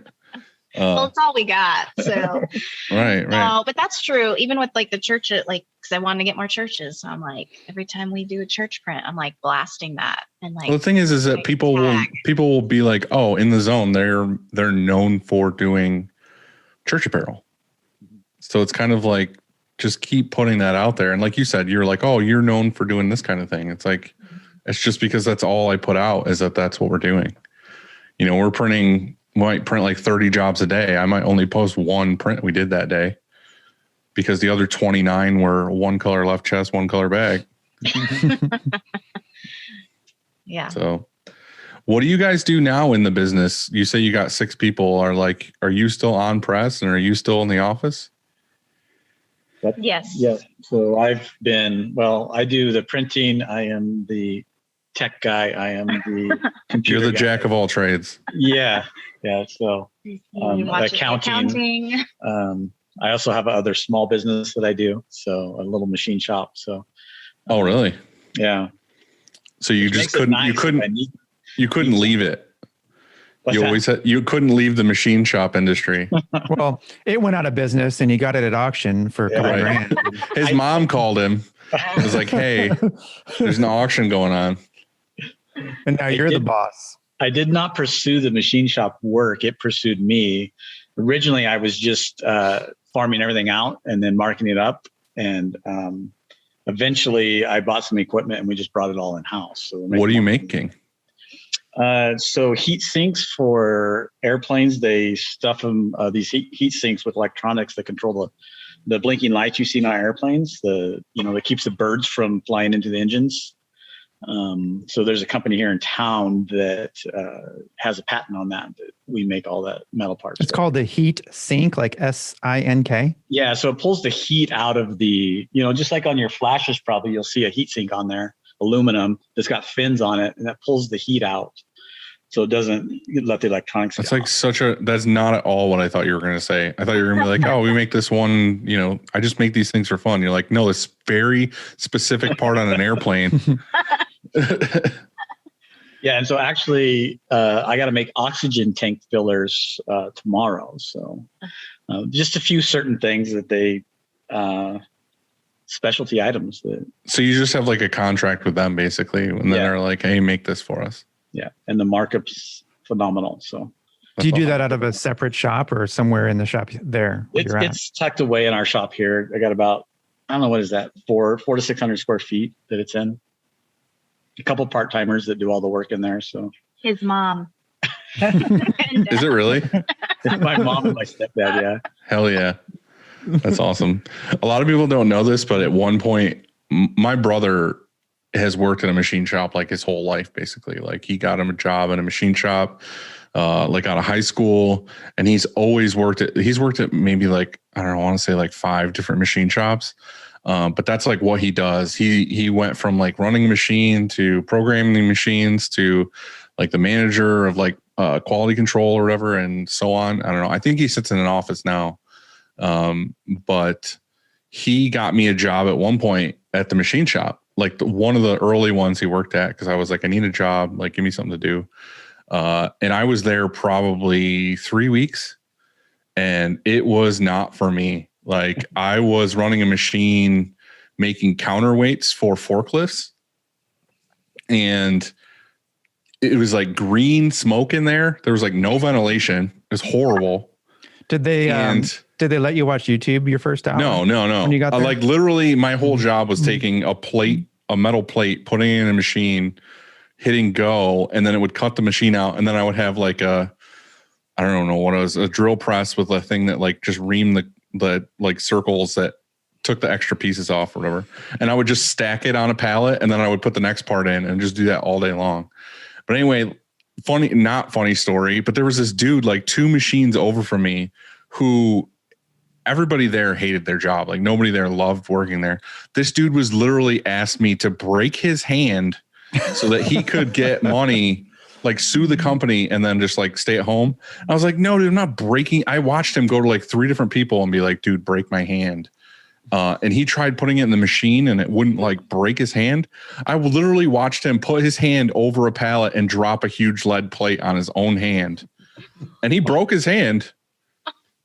And I don't know if he ended up getting money from the company or whatever, but Oh my gosh. he ended up like taking meds for the broken hand, and then like a little while later hurt himself doing something else and didn't tell the doctor he was taking meds for the broken hand, and then they gave him meds for something else, and he ended up like dying because he took like too many meds. Oh gosh. And I was like, I don't want to work in a machine shop. Like, I don't want to be here. So I left. So not to say that your machine shop where your mom and dad work is like that, hopefully. I don't think they're in there trying to break their hands, but I'm not I think sure. I think what Dylan's trying to say is you need to install cameras in your machine shop. So yeah, fun story. A while back, I was talking to this guy named Alan, and he owns Proper Print Shop. He's in Texas. And he's like, Andy, man, you need to get a sticker machine or a color printer and print your own stickers. And I'm like, oh, that's a good idea, but it just seems like so easy to order them. They're not that expensive and I can just order them and here they are and I don't have to do the work, right? But I think I've been thinking a lot more about it, and it could be more of a marketing thing for us. So I have some quotes here on some pretty cool machines, and I think I'm going to do it. And my idea is that I'll just include it in like with every order, like no charge. And if they want to order some, sure. I'll figure out my pricing structure or whatever, and then go ahead and print them some. But I saw that you did that. Is that something that you do? And do you use it for marketing, or is it something you do for like actual production, and profit? Or both, I guess. Yeah. So we added that 2 years ago. Yeah, 2.5 years ago. Not sure if it was a good decision or not. Uh-oh. You don't You seem just too happy. brought up a sore subject. Yeah, I mean, like she says, though, It's our fault. We're Yeah. not salespeople, so we don't sell it, and so it sits there half the time not doing anything. And Well, and also you and I didn't learn it. Right. We let one of our employees learn it because we were so busy at the time. We're like, okay, you take this on, you do this. And so we really don't know much about it. And so that means that we can't really like push that employee very hard. You don't feel comfortable pushing it because you don't know all the and factors. so it's not making us money. no. It's handy to have around. I'm like, ooh, I want to wrap my table. So we go wrap the table. All I'm hearing, Andy, is that I know a place you can get a printer for cheap. Yeah. I'm really torn about it because we know it's a potential, but we honestly have not put the effort in to go after it. And that's on us. So you bought it before COVID? Yes. And your intention, so when you got it, you didn't get it to think, oh, I'm going to, use this for marketing and I'm just going to throw stickers in for my customers or whatever. You got it to sell, to print stickers and sell them. Another part of the business. Another part of the business, I guess. And have you considered anyway, just, throwing it in with an order and then that's how you're going to get your orders? That's how you'll grow your business. Have you thought about that? I have recently. I've been thinking more along that lines. But we've been strapped for people. So I was like, gosh, that's just not something to do right now. Because we're already short manpower. Mm-hmm. It's kind of, which is a bummer for me that I didn't learn the machine and everything. Like I wanted to, I had intentions to, but it didn't happen. I got pulled away all the time for other things. But right now it just seems like, it takes quite a bit of time to print stickers, a lot more than I thought. But I really don't know any different because I didn't learn it myself. Where's the time? What takes the time? Printing and then not really printing, but more like the setup part. Colors have been really tricky. You can like think you have the right blue and it comes out purple. And then reds are really tricky. So the color, not understanding how the colors work and how they transfer within the software to the actual print media has been tricky. That's a good point, because you laminate your stickers and you cut them and all that stuff. It really adds up. Now, the printer you have, does it also cut?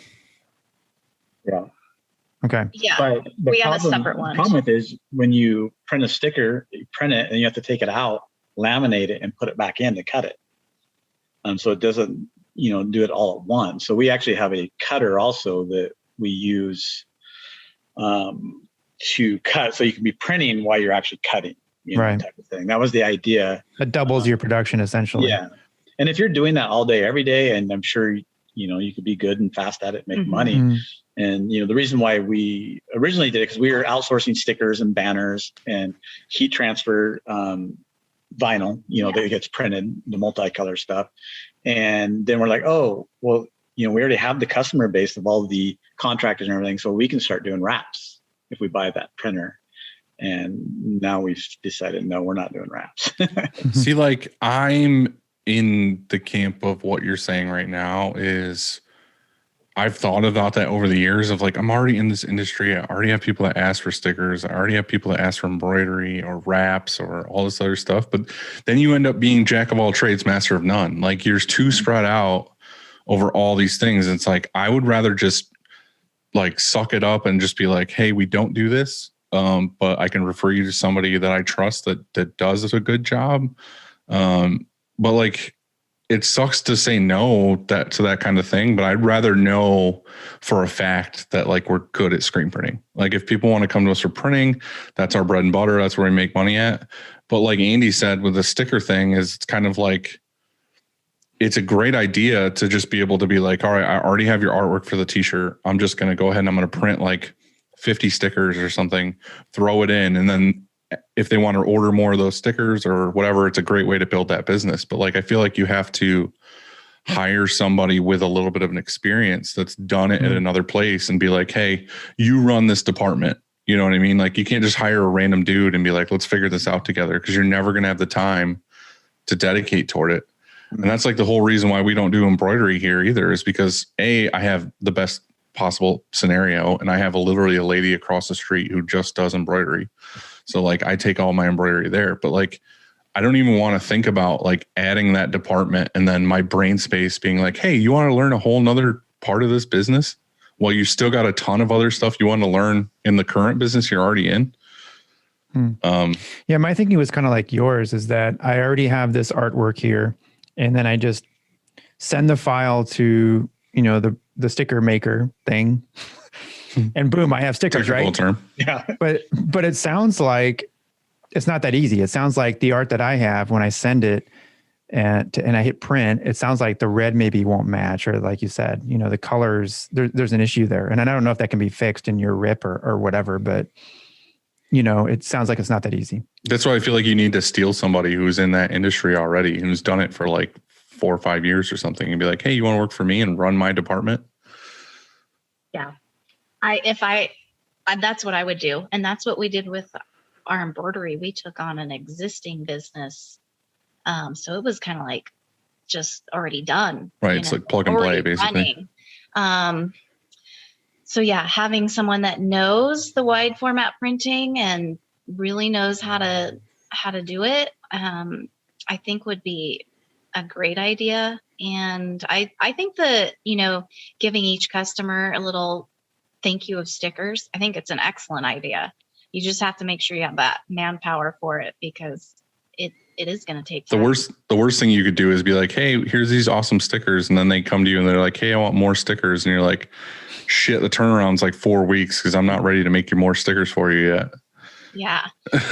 Yeah. And that's, the person that we had running that, he also got furloughed. And so then he's only working a few hours here and there. And then, now we've got him on screen room and heat pressing because we've had to, move things around here. So we haven't dedicated to that machine. I don't know. I'm torn. I don't want to get rid of it because I don't want to give up on it. I don't want to be a failure on it. But at the same time, I'm like, I don't know. It's really mixed feelings. Cut it out of your life. But we were like, oh, let's do wraps. There's so much money in wraps and all this. And we were all excited. And then we wound back up on press and in sales. And we're like, screw that. Mm-hmm. Yeah, wraps are really hard. I have a friend that does them. He also has a screen printing business. And so he's kind of split between the two. And it's not that screen printing doesn't require a lot of skill, but wraps are even, I mean, that's really hard. He was telling me how complicated it can be. And he has to go to that customer a lot, so in other words, he's not at the shop. And so one of his struggles is that he's out doing wraps and he's not at the shop. It's not just all in one, all in the same space. Problem is that we think of these things like stickers or wraps or whatever, and we just think of like, oh, in our minds, we're like, oh yeah, we'll just like print vinyl and go wrap it on a vehicle. But it's like there's a million things, like different kind of materials and like thicknesses and what works. And it's like with screen printing, people are like, oh, print shirt. And it's like realistically, there's like thousands of inks and like different pressures and ways to make things work. And then once you start getting into all that stuff, you're like, I don't have time for this. Like I can't do this right now. So. Right. Yeah, you're probably right. I should not do it. But you guys have the machine already. And so it sounds like you said, you don't want to give up on it. Maybe give it one more shot with maybe, it helps you with marketing. And then, that's all it is. And that's all it does. Maybe that's what it's there for. So, or you just play with it on nights and weekends. And when you get it figured out, you implement it. Then I would not be screen printing nights and weekends. Yeah. So that's what I do. You need to stop screen printing nights and weekends now. Yeah. Before COVID, we were very balanced. We were not working crazy hours anymore. We're like, yeah, this is great. And then COVID happened and we just, you got to pivot. You got to do stuff. I mean, no, for sure. I mean, you're in Bend, Oregon. It's like one of the most beautiful places on earth. And so don't you want to go out and do stuff there? Exactly. Yeah. I mean, it would be, I don't know. I went for a walk today and it felt really good. In fact, I was thinking like, why do we need to record a couple hours later on Sundays? Cause I want to go for a longer walk, and so a long time. I think this time was working really well in the winter because by now it's dark, but yeah, I don't know. Maybe we need to shift it. Well, the reason why we were doing podcasts so early before was because you're a pee-pee baby and you got to be in bed by like 7:30. Guys, like your boy needs his sleep. Okay. And I need my 8 hours and I'm on a rhythm. And your boy needs his 8 hours. I don't know what to say. I'm not Dylan. I can't stay up all night playing video games. Can't do it. And you shouldn't be doing it either. 9 o'clock, I'm in bed. That's right. That's right. I'm trying to get better. Okay. Me and Andy are going to talk about this more later, but I had you talking about buying that printer made me think of a question that somebody had submitted to us. And it was, what was your worst purchase? Like what was something you bought that you were like, you regret buying or that you never used in the shop? And I'm sure there's other things other than the printer, because I probably have a list of like 15 things that I bought that I've never used and was expensive. I can think of a couple. I would say for me on the screen printing press is the iron. It just never worked out. One of the reasons, and I don't know. So on the Rock, we have the aluminum pallets, right? And you guys, the M&R has the rubber top. So if you're printing, youth shirts and adult shirts and women's shirts and all that on the same run, you get those seams that are sitting on top of the pallet on the smaller shirts and stuff like that. And the iron is so stiff that it would only like push down in the middle, and it wouldn't, if you got a little bit wider print, it wouldn't reach the edges. And so those parts wouldn't get ironed, but the metal would. And then over time, that iron actually like had a bow in it. And so it just wasn't working. And so it was a lot of money that we don't use anymore. All right. I don't know Dylan, much what's about yours? that rock iron. Well, I want to hear what are your other ones. See, what we're trying to do is we're trying to help printers not buy. You have to stuff have they more than need. one? You don't have to. She said I had at least 5 in my head. Oh. Do you remember Oh, yeah. when we went to like one of our first shows and we bought like, was it a Vastex like numbering screen print thing? Oh, geez. Oh my Yeah. God, worst person. No, it's Yeah. Isn't that called the abacus or something? Or is it M&R? Is it called the abacus? Yeah, that one. Yeah, I think that one is actually a press, isn't it? The M&R one. Yeah. And then you can actually type in the number and it'll swing that around and then print that number. No, this one was a big mechanism that you put on a manual press and it kind of had a hinge on it and would come over and lock down and then you could print that number and then bring it back over. But it was a nightmare to register and it was not very efficient. I mean, doing plasticell transfers or, vinyl numbers is way easier and faster. Yeah. Well, I and then say the other one was I regretted the dual fusion heat press. One where it slides back and forth. Oh, really? I, no joke, was looking at those yesterday. Yeah. Why did you regret that? yeah, why do you regret that? Well, we've had like employees in the past who wouldn't utilize it properly. And so it was a waste. It was like, oh, It's here's like a $8,000, isn't it? Yeah. heat press that you're using as one heat press. We would have been better off buying 2 separate heat presses. So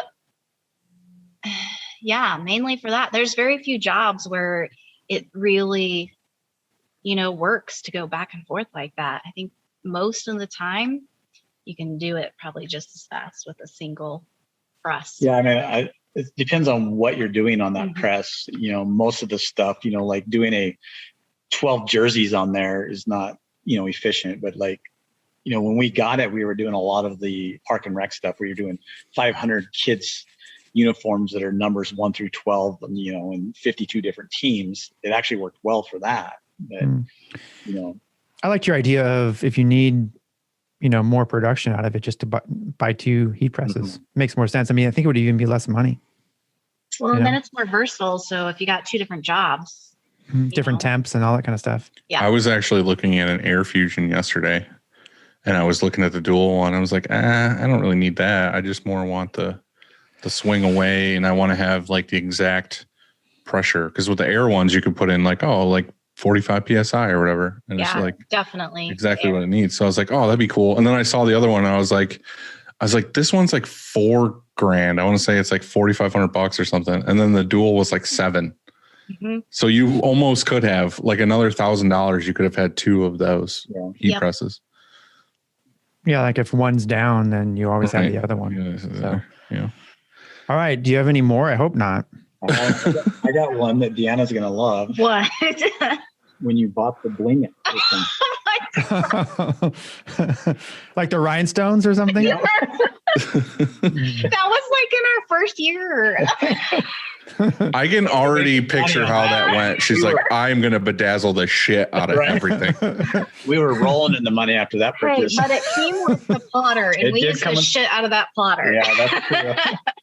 Is that the one where you cut out the holes and then you Yes. had to like shuffle around like you're mining for gold kind of? Yep. And, Them in there. Yeah, you brush them in there. Oh yeah. Ryonet was pushing that hard for a little while. They got me hook, line, and sinker. Yep. Every time I've seen one of those at shows, I'm like, so embarrassed to walk by it. I'm like, I would never in a million years do that. Now I know who bought one. That stuff was Keeping really them in popular business. though. Like, I don't know when it was, 10 years ago or whenever it was. That was really popular. Like to have, the name of your school or whatever, your cheer team Yeah. with that thing, Can't you just buy like blingy vinyl now? Yeah. I mean, it doesn't have all the rhinestones on it, but you can buy like, You mean can like, actually buy rhinestone patterns like that. You can just send them what you want and they'll do it for you. So okay. Right. That's crazy. Yeah. I've bought a bunch of stuff over the years. I feel like that I was like, oh, this will be great. I did the whole printer, laminator, cutter thing to get into the stickers, and the exact same thing happened. It all sat here and I never used it. So I ended up selling off the printer and laminator, and I kept the big cutter because we use that now for final. We just do like names and numbers and small projects on it or whatever. But the funny thing is all the stuff we're doing names and numbers, we could easily use like a 24-inch cutter. Ours is like a big, like 50 something, whatever cutter that we never ever move it out of like the 15-inch area because we're always just doing 15-inch rolls. So it's super overkill for what we need. And I think it's also the one that like can see the registration marks or whatever. So you could like screen print stickers and then have it cut them out. We never ever use those features. It's just literally like we could buy like a cheap one. I bought a precision oval automatic press once. Dang. That we probably did one job on. And why it didn't work well or something or what? It was a death trap. It was terrifying. There's zero safety features. Like we bought it because we were like still a manual shop. And like, I think someone in Syracuse was selling one for like, I don't know what it was at the time, like a couple $1,000. It was like $4,000 or something. But the thing was it weighed like 1,000,000 pounds. It was really big and long. And like, I had to get, what did I have to do? I had to rent like a big car trailer, like a dual car trailer. And my stepdad like towed it with his like big truck, drove to Syracuse, barely got it on the trailer. I had to hire like a lift, like a machine that picks up, what does it pick up? It picks up like septic tanks, like huge concrete things or whatever. It was super heavy. So we like got it up in the air, got it in the building, and then hooking it up. And then we started using it and we're like, this thing has like no registration. It's like stupid registration. How many colors was it? I want to say it was like 6 or 8 colors or something, but it's all on one side. And then it just had no safety or whatever. So I think like one of my guys was in it once, like trying to register something, and the other guy was on the other side, and they didn't know that they started it, and like it came down like almost like on him, and they were like, I'm never touching this thing. I don't care what you say. I'm never using this ever again. And then it just sat here. And literally what we did is we brought in like heavy duty like band saws, and we cut it up and sold it for scrap. Like no joke. Just for the scrap price. Yeah. Wow. So that was a lesson learned. Buy new equipment that works. Yeah. I've bought other stuff too. Like I think I have that Ryonet screen hold or the jacket hold down for like windbreakers and stuff. Never used it once. It still sits out there. Never touched it. So if anybody wants that, hit me up. I'll mail it to you. I'm never going to use it ever again. I don't know. There's like inks and stuff we've ordered before and like thought we were going to do and try, and we never did. I feel like the moral of this story is stay in your lane and just do what you're good at and stop picking random shit to get into. Yep. Yeah. My story will support that moral of the story. And that is the shop I had before this. I owned that building, and there was a pizza restaurant next door, and their lease was coming up, and they're like, hey man, we're not going to renew. You know, it was like their side gig, and they're like, it was a lot more work than we thought, and we don't want to do this anymore. And so they're like, hey, you want to buy it from us? And I said, no. Oh God. I was like, we're going to buy a pizza place. Well, hold on. Story's all right, not over. Great. And I'm like, no, it's not my thing. I'm going to do t-shirts. And I'm like, okay. And then a week later, they said they came back with the price lower and like, are you sure? Because we'll sell it for less. I'm like, no, like pizzas. That's a red flag right there. And then like a week later, they came back with this crazy, absolutely crazy, almost free price. And I'm like, okay. And so I bought it. And Andy, I know. I thought, well, wouldn't it be cool? Like, we'll make pizza over there. It'd be like the screen printing pizza place. That's right. And I'll make t-shirts for it. I know how to do that. It'll be like that show, Two Guys, a Girl in a Pizza Place. Well, it was good. Like it did well at first, but it was too much to handle both things. And just like screen printing, you need to have the right people running it, and it just wasn't making money. And I closed it and sold it for like scrap, just kind of like what you did, in which in the restaurant business, apparently when you, like in the screen printing business, if I closed and just liquidated this place, like the press is worth something. And our Tajima embroidery machine, it's like it's worth something. Apparently in restaurant business, there's so many clothes that It's like fire sale. it's like, yeah, this is worth nothing. We don't even, what can we do with it? And so basically sold it for scrap and said, oh, you know what? I'm not going to do that again. Live and learn. Yep. Yeah. Well, now that we're all depressed, I guess. Yeah. Well, I got a message from a listener, and I want to read it. His name's Eric Michael. And it's from Eric Michael Screen Printing. And he says, hey, fellas, big fan of the podcast here. Listen every week. Can you guys incorporate a question of the week from a listener? Excuse my brazenness. I'll go first. And here's I wish you would have just said no right there. Hey, man, your answer is no. And then we just moved on. No, I think it's a really good idea. I think that we've even talked about this, that wouldn't it be cool if there was if there was a question out there that we can answer, if we knew the answer. Anyway, if we don't, well, maybe like you guys would. But his question is, why do you print transfer tag sheets and then heat press them in as opposed to just printing them on the inside of the garment? What are the pros and cons? Thanks. Keep up the good work, Eric. And so I'm not sure, Dylan, how you do your inside or how you do your retagging, but you want to go first? I can, and I think I have I tried to mute it really fast so that I could cough. How do you print your tags and why do you do it that way?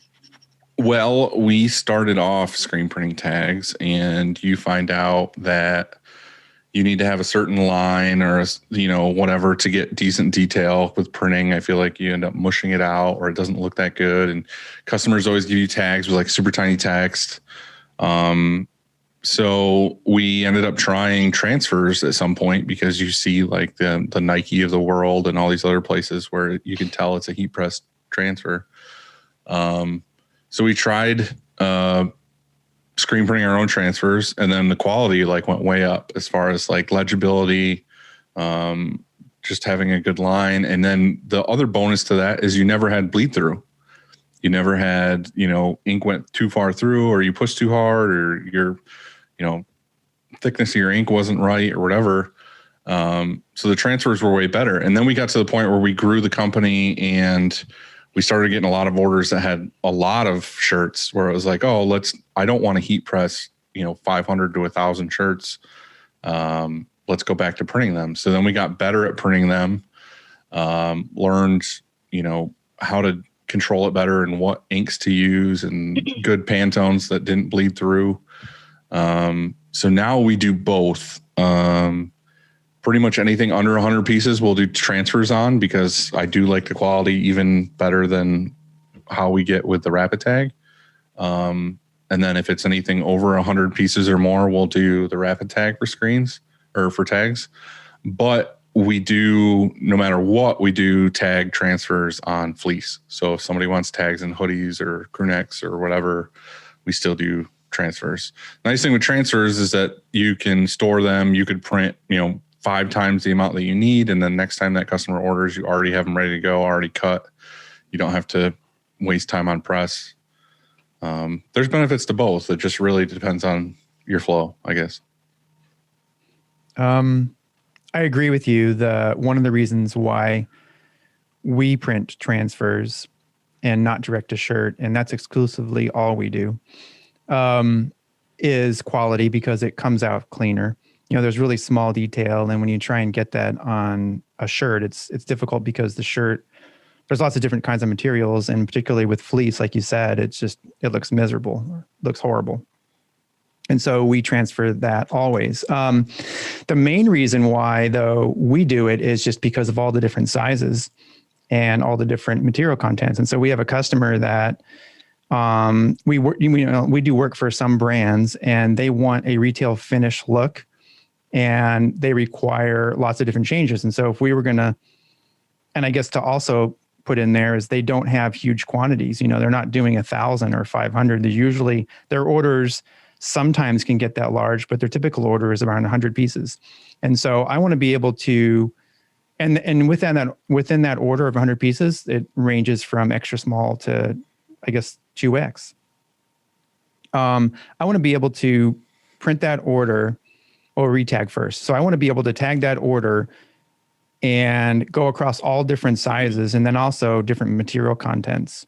Just really quickly, if I had to do that on a press and change out all those screens, it would just be a lot of screens. It would be a lot of work. It makes sense, I think, to print on a shirt, direct to shirt, when you're doing larger runs. If you're doing, you know, thousands of pieces, of course, there's way better ways maybe to do it than how we do it. But we do that with all of the brands we print for. I have tackle boxes back there that I get from, they're Husky tackle boxes or toolboxes, I should say, from Home Depot. And each one has a label on the outside of what, like it'll say 50/50, for example, or it'll say tri-blend, and it'll have all different sizes in there. And it's all pre-printed. And so whenever we receive an order of theirs, I just go grab that toolbox, and boom, it's done. And so that's why we do it like that. It's just the retail finish is better. It looks better. And then also I can change sizes and materials. I mean, they'll have an order that gets the same print and it's 3 different materials. And so, you know, that's problematic when you're trying to print it. Now, are you doing the top part and then you have your own bottom part? Is that what you're saying? Like on a top tag? Part, bottom part. What do you mean? Like you had the customer's like instructions and logo, and then you have a separate thing that's just like the size and. Oh, no. So we tear away both tags, like, let's say it's a Bella canvas, we'll tear away the Bella canvas tag and the wash instructions and all that both those tags are gone. Right. I'm just saying, you said that you had tackle boxes or toolboxes or whatever with 50/50, 100%. I just didn't know if you were like kind of like you buy separate numbers. No, it's all together. It's just that in this toolbox, it has, you know, the brand, right? And it has the size and it has the material content, wash instructions, all that stuff. Okay. And so, yeah, that's why the main reason why we do it is because of that. We can switch on the fly super fast, don't have to make extra screens. And it's really easy. I mean, we make one screen for that. Like we have one screen sitting back there for a 50/50, let's say, and it has the size on it, right? And so we just print all of those sizes. We know our distributions pretty well by now, and we print all of those sizes on that one sheet. And so it just requires one screen instead of all different screens. If that what are you guys doing for tags? Well, it's a really good question, because I've often wondered the same thing. Why are these guys keep pressing them? You know, we print them, but we've only done maybe 10 orders that's actually required that, and they've been small. So we've just printed them. And, you know, I agree, the sweatshirts don't come out very good. And then you talk about the bleed through too, you know. And, you know, we just started putting, you know, a lot of soft hand additive in it to prevent it from bleeding through like that. So you're not putting down as much ink. But yeah, I really don't have much more to offer on that. Right. It's a good idea. So you guys are all printing your own transfers for that? Yeah. Right. Yeah. And so you do that on a manual? We do. Yeah. Me and Andy have the exact same setup. Yeah. Our manual only prints transfers. Yeah. Ours too. We've got screens set up on it. We talked about this before. We have screens set up on it and they don't come down. My six most common customers that get tags, I have 6 screens on the Sidewinder that all have their tag set up. So if we need more, all I got to do is turn the dryer on, pull a screen down, print like 5 more sheets, and then run it through. One thing I did want to add to this is just like a side note is we have like 6 of our own custom tag layouts that we recommend to a customer. So like a lot of times you get this guy who's like, I want to start a clothing line, and then they make their own custom tag in Photoshop, but they have no idea about like line thickness or what's actually going to show at 3 inches wide and like all this other stuff. They usually use like Times New Roman font, which is way too thin. And then it's like super small text, and you can't read it once it's printed because it's super, super small. So we went ahead and made like 6 vector like recommended. Like we made all the sizes and the wash instructions and everything, where all we literally have to do is pop their logo in, or if they have any kind of saying with like a specific font that we know will look good printed as a tag. And we tell the customer like, hey, you could pick from these 6 and we know they'll come out awesome, or you can, use your own, but it's kind of at your own risk. Like it should come out okay, but like we can't guarantee like how perfect it's going to be. So we started doing that, and that works really well with making sure that, it's all legible and everything else. Great idea. And it makes it more efficient because right. most, probably 98% of the time, they're like, yeah, that one will work. Right. Well, the thing is too, is a lot of times when people give you tags too, they're like, here's my tag. You have to go in manually anyway and add like small, medium, large, whatever it is they want to add. Yeah. Like I said, nine times out of 10, it's the tiny text. They're like, oh, I want to write a paragraph. You know what I mean? They're like, I want to put my mission statement on my tag. And it's like, yeah, like, dude, it's so small when it gets to be like 2.5 or 3 inches wide or whatever it is. Like, and you're not printing on paper, you're printing on the inside of a shirt, which is like usually rougher than the outside. Do you also look good. You also only offer one color? Generally, we're using like Cool Gray 7 or Cool Gray 4, I think. So I have 2 different colors that we leave out there. It's a light gray and a dark gray. So we're going to use the light gray on almost everything except for heather gray shirts. Right. Heather gray shirts, we use the dark gray so that it actually shows up. Yep. That's it. Yeah, it's one of those things like people, if you give them like, hey, these are the options and we know this will come out really good, 99% of the time they're like, okay, cool, you're the expert, I trust you. Mm-hmm. You know what I mean? If you just let them willy-nilly, they're like, I want black tags on a white shirt. It's like, okay, cool, you're going to see that on the back, like for all time. It's going to be seen through the shirt.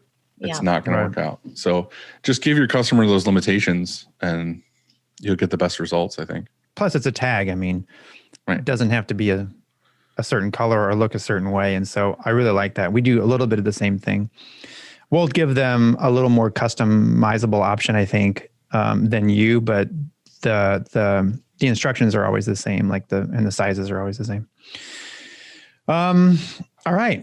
Do you guys have any questions for us? I got a few. All right. What you got? Hit us with them.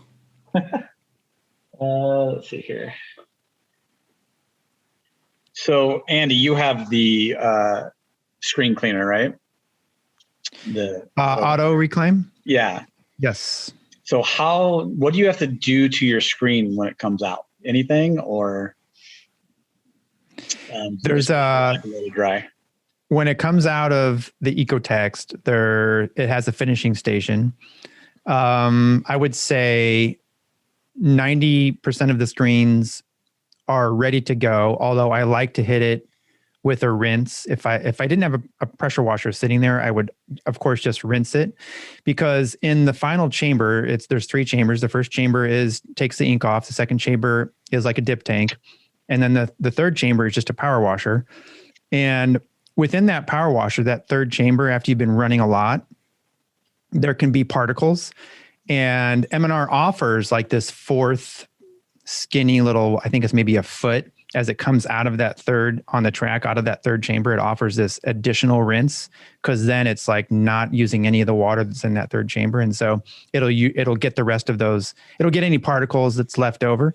But I like to just hit it with a little fresh water. And you have time, because I'm only talking about 15 to 20 seconds. And so I actually power wash and rinse both each time. There's 2 frames that come out at the same time, 2 screens that come out at the same time. And I do it to both because I have time. It's not, otherwise I'd just be standing around. Yeah. Because each section, it takes 2 minutes. There's 60 seconds of spray and 60 seconds of drip. And so each check, I have 2 minutes as it comes out. And so I might as well hit it. And so the answer is yes, I do something to it. I both power wash and rinse. There's a few screens sometimes that there's a little, I don't know, if the emulsion was really thick, let's say we had coated it and for some reason it just built up in a spot. It won't maybe come out all the way. And so it takes maybe a few seconds to hit that. So very little though. Do you have a auto reclaim? Yeah, so we got the Lotus Holland whenever we Okay. bought everything else, and it's only been up and running 3 weeks, and we're still getting, wow. The ink is not completely coming off, and a little bit of the emulsion. So the brushes, when they initially installed them, froze up, and so we had to get those new parts, and it's just kind of been a back and forth on dialing it in. We're getting some cross contamination, and so it hasn't been, my idea was, like what you're doing is when it comes out, you give it a quick flood rinse, maybe a little bit of a pressure wash, because like you said, a little bit extra emulsion, but that hasn't been the case. So I'm hoping that that's where it gets to. So I was just curious how yours was coming out. Well, I would say that it takes, there's a learning curve, it hasn't always been perfect. When we first got it, it was, it wasn't leaving ink behind. I think chamber 1 works incredible like that. It just comes out of chamber 1 without any ink. So there's never any ink issue. Our issue has always been in chamber 2, which was a reclaim, getting that chemical just right. So you have to remember, like what people and what I didn't know is, like, when it's in a dip tank, it's in there a long time, and if it's in there a little too long, well, that's fine. It doesn't really matter. And if it's in there not quite long enough, that's still kind of fine, because you bring it up and give it a little scrub and then power wash out. Well, with the EcoText, everything is timed, and you put your recipes in there, and I can make it stay in there longer, and drip, or I can make it spray longer, and all these things. And so, just like you, it took us a little bit to get those just right. And so, the problem though is underexposure. Like if your screens are underexposed, all that emulsion is falling off into your tank rather than just softening and then coming out. You're talking about killing the chemical quicker, but yeah, I think we found is the best is just to drain it every week, and we're not messing around with it. Like our chemical, we use that concentrate from Easy Way, and it's literally 8 ounces. It doesn't cost very much. And so I prefer just starting with new chemical and keeping that, keeping chamber 2 like more under control that way for us. But yeah, Dylan's right. If it's underexposed, well, there's all kinds of issues, and that's why, that's what we found out. Yeah. And that's why I had Alex come here. Alex offered to come here and help us out, and he did. And so Alex from Easy Way, by the way. I don't know what chemical you're using in your Lotus, but if you're not using Easy Way, then you're doing it wrong, is what we're saying. That could be part of your problem. We do use Easy Way because I hear it's the easiest way. Hell yeah, there it is. Hell yeah. So we use the 500 in the middle chamber. And I don't know what that is. So what do you use? We use 701, like you said, to get the ink off, but we use it's called 55. And so it's a concentrate, and we add our 30 gallons of water and 8 ounces, like much concentrate. And what's weird is that I thought that if you dump the whole bottle in there, like the quart, like, it'll work better. But that's not what happens, because I tried that. You're not a chemist. Yeah. I was like, well, I want it to drip off or melt off faster. Yeah. Dump it all in. And actually nothing came off. And so it screwed up. Like, it's a very, like Dylan said, I'm not a chemist. Clearly. Yeah. Clearly. All right. Did that answer your question? I was curious how much time you guys spend doing the shirt show each week. Because I know you guys do research on, who your guests are and stuff like that. So, do you want to? Well, the nice thing is me and Andy have a partner, Chad, who does a lot of the work. Me and Andy get together on Sundays at what we start doing it. For me, it's I get here. This is good. I want it for you. Usually for me, I get here, depending on the week, I get here at 4:00, and then me and Andy get on and start talking at 4:30. And then we talk from 4:30 to 5, just to each other about like our weeks and, catch up, whatever. And those usually come out as the pre-games that come out on Facebook and Instagram. And then we start talking to you guys at 5:00, And then almost every podcast we've done over the past, like 20 or more have been about 3 hours long. So, we're doing this for a good, 4 or 5 hours on a Sunday. But the hard part about podcasts is all the other stuff, like the editing and putting together the clips and everything else. And Chad does all that for us. So, Chad is Dylan and I, we don't really part do much of the shirt show. It's mostly Chad. Yeah. But I, as far as research, I think that I do a little during the week because, when I have time, because I think it's interesting to start to find out about who we're going to talk to. But I do most of it on Sunday morning when I wake up because I want it to be fresh, like it's in my head. I don't know if you found the same thing works better. I tried it doing the other way, and then I would have to go do back it on Sunday. Like I have to. It worked better. Morning. It works way better for me to do it that day because the thing is, most of the people we talk to are like people we know anyway, or like people that we kind of like chat with on the internet. So we know to a degree like some stuff.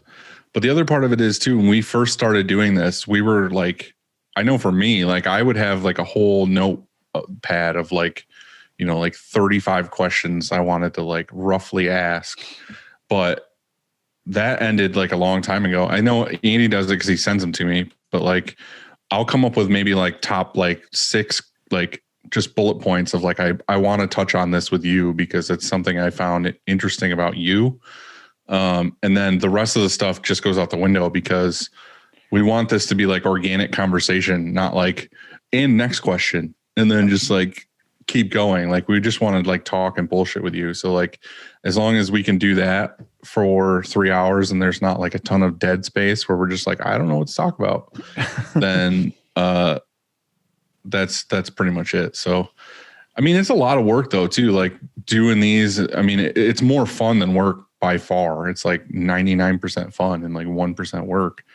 But to me it's like one of the best parts of my week.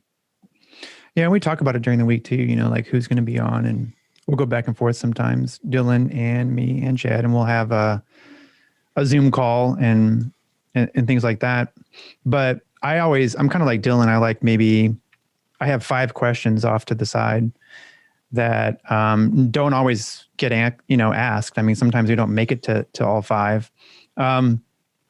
But I think like Dylan said, a lot of the interesting stuff happens just organically, and we go off on a tangent about something. And so I think that's more interesting.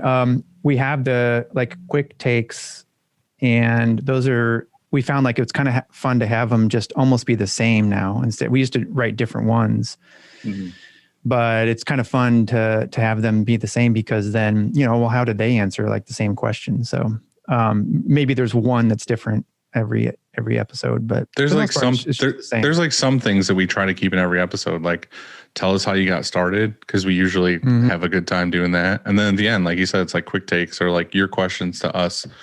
And so it's like a structure to a degree, but for the rest of it, it's just kind of like, let's just talk like we would talk if we were at your place right now, just bullshitting. Right. So yeah, that's pretty much it. Cool. I was curious how many impressions each of your shop does every week. I know it's going to vary, week to week, but I mean, typically here, like last week we did like 7,000, but maybe this coming week we'll only do 1,000. So it just depends. Mm-hmm. I don't know the exact number. I know more of jobs. Like I could see like, okay, in any given day with both presses running, we're doing 10 to 15 jobs or something per press. And the jobs vary from like 25 shirts to 500 shirts to 1,000 shirts. So like you said, one week we might be like, holy shit, we did like thousands and thousands of shirts. And the next week it's like, oh, every job on this week is like a 12 color print. And it's like, things change, but yeah. Yeah. I mean, impressions too, that's not just shirts. So we could do, fronts and backs. So that definitely ups the number. But pre-COVID, we were 4,000 a day. And that was when we had 2 presses and we're adding our 3rd. And remember, I always say how our screen room was kind of like having a 3rd press because we were so fast at our setup and teardowns. but we were in the 4,000 range a day, and we're probably we had that we're adding that third press because we were, finding ourselves doing a lot of overtime and weekends and stuff like that. So, but we're back to almost that, and more. And so like this last week, we were way over 4,000 a day. I'm going to start keeping track for a couple of weeks just to see what our average is. Now I'm yeah, curious. we have it on our total. Like, it's like our production sheet that we use. It's like it was an Excel sheet, and we have it total on the bottom. And so, and in Monday, it totals it automatically too.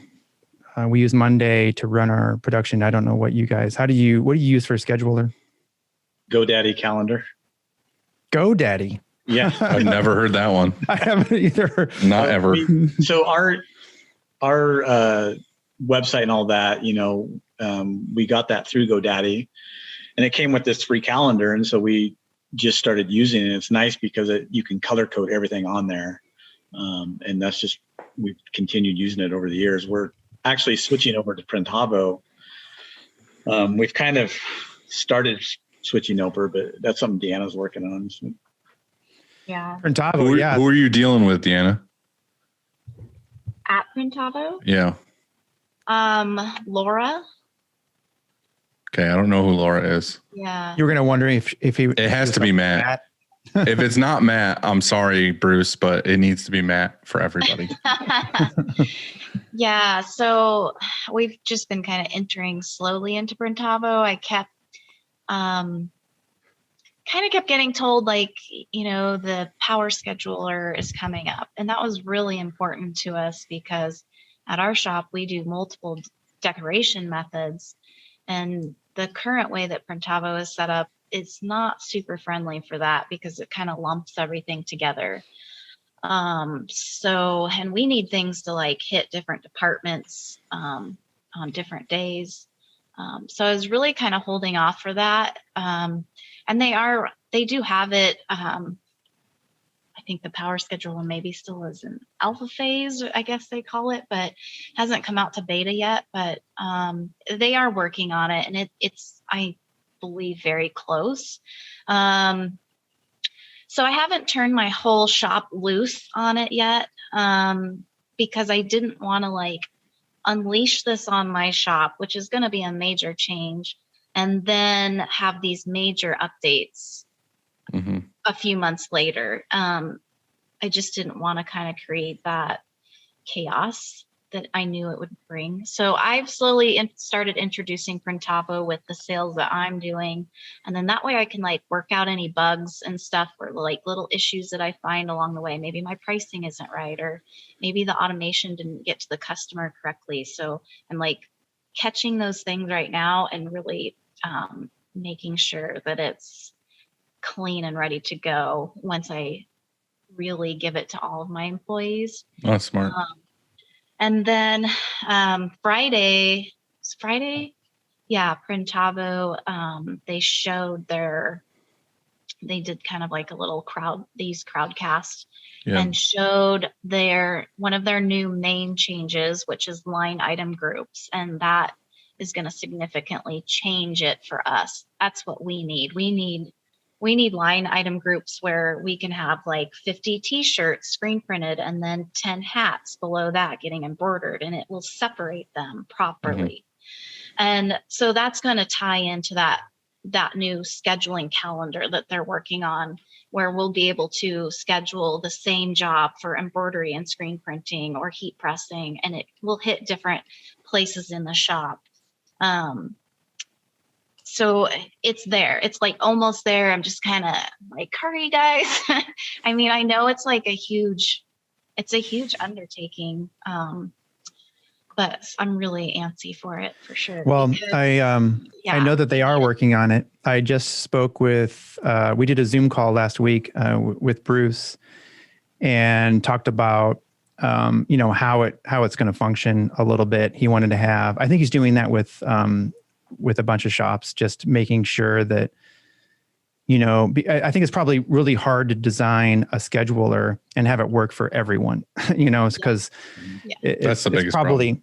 It's probably pretty tough. And so I think he's probably getting consensus and saying, okay, well, how does ShireKong, how do they run Monday and how do they run their production, and then go to the next shop and see if what's common and what's doable. And I saw like a few visuals of what it's going to look like. And so it's coming. They are working on it. That's for sure. So yeah, you're right. And that's what I've seen too. And I'm very excited about. It looks really good. And I know they've been working hard at it, and they had the same COVID issues that we've had, they all had to go home too and stop working on what they were working on and pivot and do different things. So just have to be patient, but I'm excited for it because it's going to put us on the cloud. And it's going to help us with the efficiency that we're focused on. It's already amazing that I can just click a button and it sends it to the customer, ask for a quote approval, ask them to pay right then and there. And I only have, because we're kind of in a rural area, I have some older, not older, but people who are just not wanting the technology in their lives as much. And so they still want to call me and give me their credit card or mail me a check. And I have to kind of work through those people. But for the most part, I get it back in seconds and it's paid and ready to go. And I love it. So far it's good. It's going to put us on the cloud. So when we travel, or Alicia, our stepdaughter our oldest daughter, my stepdaughter, she's the main person in sales, and she's also a head basketball coach. So she's coming and going a lot certain times of the year. And so it's really going to help her to be able to just plug in real quick and check on something or take care of something when she's on the go. So I'm super excited to really get it rolling. Yeah. The reason why I said Matt is because for anybody who's listened to a lot of the Shirt Show episodes and giving me shit for my fucking sticky notes, pretty much Matt is a buddy of mine, and we nerd out on printing quite a bit together. And he was like, now that I'm at Pritavo, you're doing this and I'm going to walk you through everything. And it really is helpful and all this other stuff. So he's kind of taken time out of nights and weekends or whenever we can get together and kind of show me benefits. But the nice thing is he's a printer too. So he knows, I had someone from Pritavo call me when Bruce was like, oh, let me show you how it works or whatever. And he would have one of his salespeople call me and go through the spiel, which was fine. There was a lot of stuff, but to me, it was just a lot. They give you this is everything we offer kind of thing. And I was like, oh, this is too much for my brain. It sounds cool, but maybe I'll get to it sometime. And then Matt called me and was like, well, you don't need any of this. This is what you need, which will make things way better for you. So he went through and plugged in my pricing chart and plugged in all my info and got it all set up. And now I can look at it and I'm like, okay, cool. I can easily make an invoice. And like you said, to me, the big selling point was that I can send it directly to the customer and it text them and all that other stuff, instant stuff. And for me, the other thing was now I don't have to use Post-its for payments that come in and then shit doesn't get lost. And then the other thing is just Chris in shipping can just hit a button that says print label, and the labels on the boxes with the barcodes. There's a lot of things that my system before wasn't bad. It totally worked and was fine, but this adds just kind of took it to the next level of usability and making things easier for the customer, not necessarily easier for us.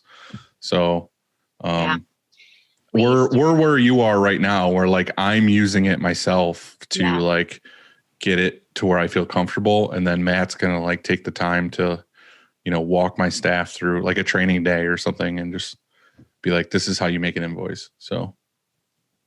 Yeah, I think it's definitely going to be an improvement. We've been using Fast Manager for a long time. Probably 7 years. Could we not afford the calendars? That way we didn't go that way. We worked on a pretty tight. That's why you went with GoDaddy. And that's how we started with GoDaddy, and then we ended up loving it. And so we we didn't go away with it. But so now I'm kind of like, I'm using GoDaddy Calendar and the Printavo together until they talk to each other properly, with their own power scheduler. But yeah, it's good. It's gonna save just that much more time. I like it. Well, did you have any more questions? I got one here that says, Dylan, have you incorporated yet? No comment. Working. That's a good question. That is a great question. Saving yourself some money. Yeah. Yeah. Yeah. I don't know. We're set up as an S corp that owns an LLC. So Deanna owns her S corp, I own my S corp, and then each of those S corps own 50% of In the Zone, and just tax benefits, and then your liability too. I know you've heard it, yeah. Keep schooling me, guys. Come on. But the tax benefits, I mean, that'd be huge that would be a huge change for you. Yeah, like I said, it's not my thing. Like none of the tax, none of the bookkeeping stuff is my thing at all. So like I've literally been going on, like I have an accountant that I love that handles everything for me, and my business runs smoothly and everything's been great. So like I have never questioned it because it ain't broke. Yeah. It ain't broke. It ain't broke yet. But then Daddy Andy over here fucking scolded me and told me how disappointed he was that I didn't, in case something happened or whatever, which I get. I'm not so sure it went as down quite like that. Yeah, it did. But just want the best. But yeah, I think what we're all trying to say is that we care about you, Dylan. I know. And I'll get it taken care of. That's what it is. Which is funny. Like you were talking about how much time we spent on a shirt show. Like no joke. There's so much stuff about this thing that we do that like I have personally, I think me and Andy both, and like ways we've done things differently with our business or things we've added or learned from like talking to people like you guys. It's like, I know we're almost at a year now doing shirt show. And it's like over the past year, I've implemented tons of stuff that I'm like, oh, that makes so much sense. Yeah. So like growth of things like that is awesome. So, I mean, I give you a hard time because you're scolding me, but it's also like, you're right. And I need to fix it and it'll make me better in the long run. So I'm saying I appreciate it and I'm sorry for calling you daddy.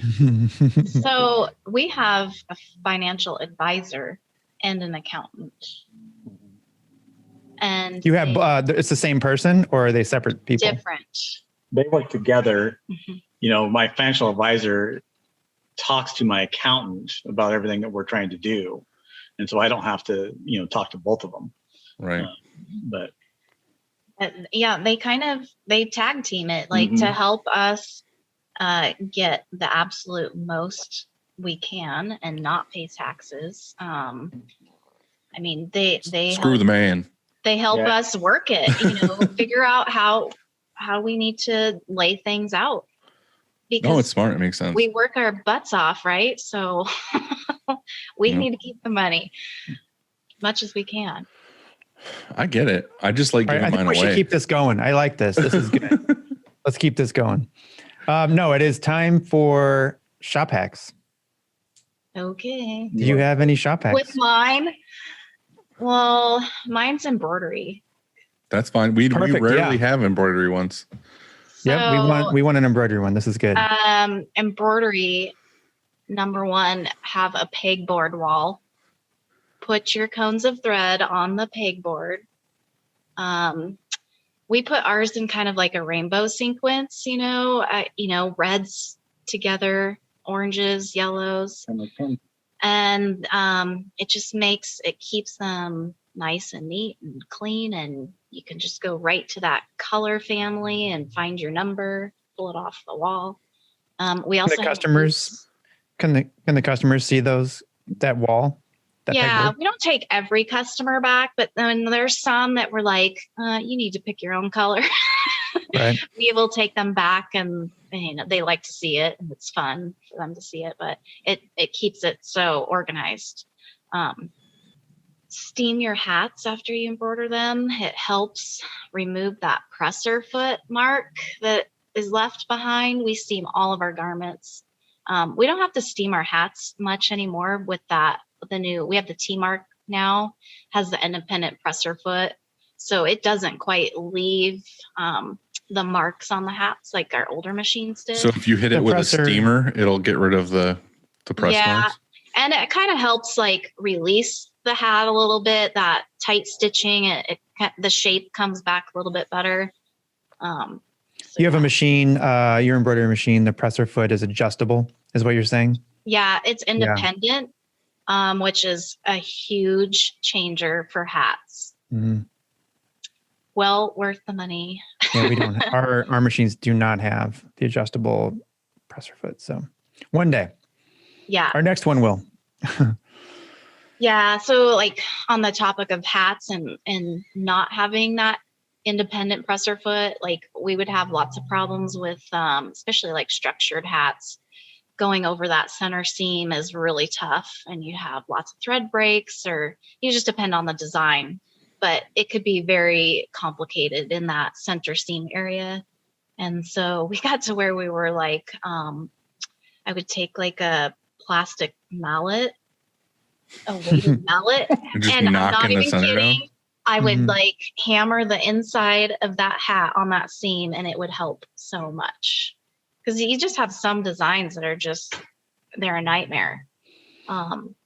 To go across that seam. Yeah, kind of like tenderize that. But it doesn't do anything to the outside. You're hammering the inside. And I tell you, if you're having a run that's giving you trouble, it helps. If you're having a customer that's giving you trouble, you can just take a little frustration out. Yeah. Well, that's what I was going to say. I was going to say, Josh, like, you don't fuck with her when she has that nail in her hand. She's in a tenderizing mood. Don't mess with her. Yeah. So that's it. And then for the office, I like Trello because we like to use Trello to like put, like, we have like, when there was a shortage of black sweatshirts, I bought a bunch. And so I put them on my Trello board, how many we had in black of this size. And then, Alicia and I can like look at that and be like, okay, I can pull 36 from that stockpile. We kind of keep a manual inventory that way, or we'll each use it for things like quick pricing references or, just quick note references that you're constantly going to all the time. Mm-hmm. Yeah, Trello's great.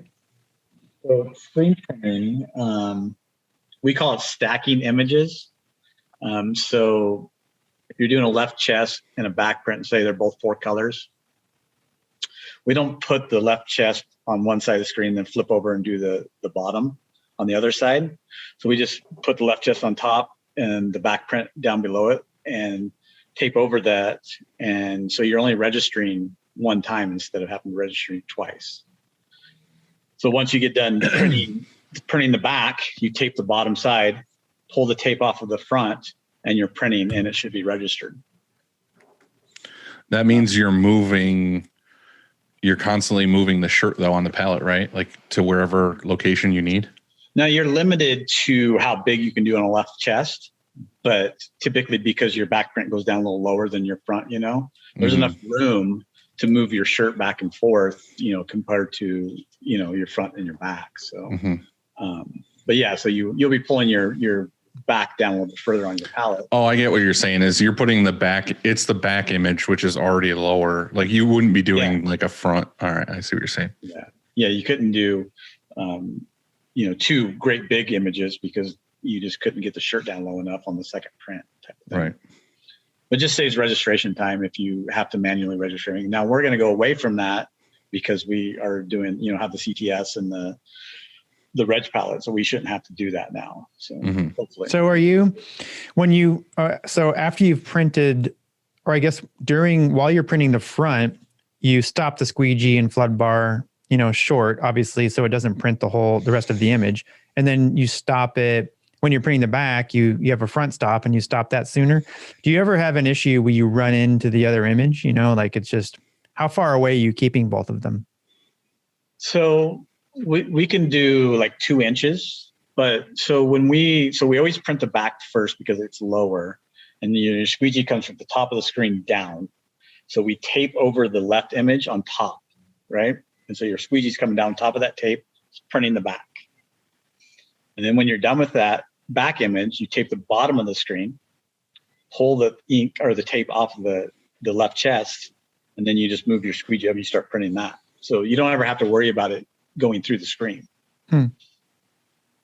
Never tried it. Yeah, never tried it. And it actually, I wonder how it would register, how well, you know what I mean? Like it would actually try lock in.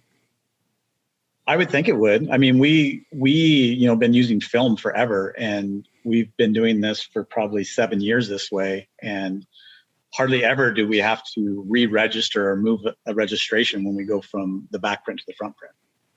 Mm-hmm. Yeah, I just did. We stacked, if you want to call it that, images, a left chest and a full back. And I ran this job. There was just, 12 shirts. They were ST350s dry fits from Sanmar.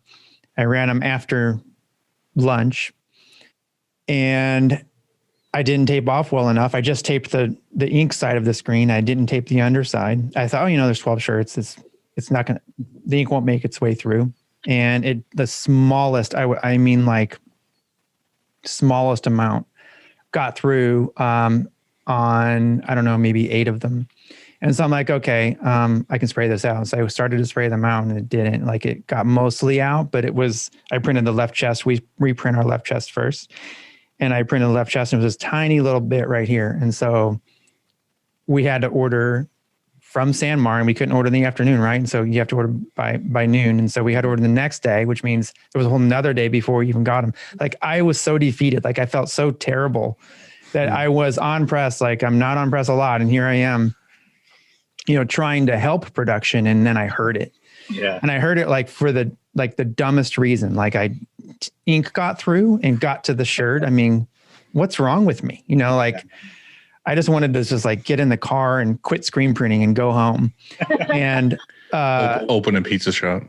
Yeah, I probably do better at a pizza shop. But no,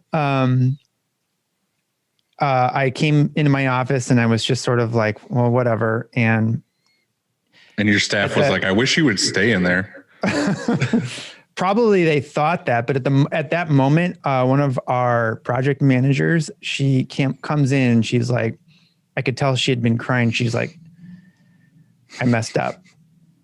I'm like, oh yeah, like what's going on? She goes, I ordered the one of the shirts that this customer, one of the tanks that this customer wanted was the 8800, and I ordered the 8880 or something. I'm like, first off, change the numbers. Like, why is it so close? That sucks. We ordered the wrong ones. And then next, I'm like, hey, I just messed up too. So, Dylan, you trying to think of what style that is? No, I'm trying to think of a style number because I did something. I did that last week. Yeah, it just happens. And I'm like, look, Bethany, you process and you order thousands of shirts every week. And it happens, this is going to happen, and it's not a big deal. And she felt so terrible. This was towards the end of the day, and she came in as she was leaving, and she was just like, please don't hate me. I'm so sorry. Cause it was it was a decent amount. It was probably 80, of these tanks that were $5 each or whatever. And so I'm like, look, it happens, it's just, we're going to fix it. And it turns out the customer was like, you know what? We actually really like these two. And so what would you sell them to us for? And so it's not going to be so bad, right? They asked us, we were just going to fix them, but they're like, hey, we kind of want these two. And so I guess it just, it felt good that we, somebody else messed up too. And I was we were both crying about it. I was in tears also. And she's like, Andy, it's going to be okay. Just don't print anymore.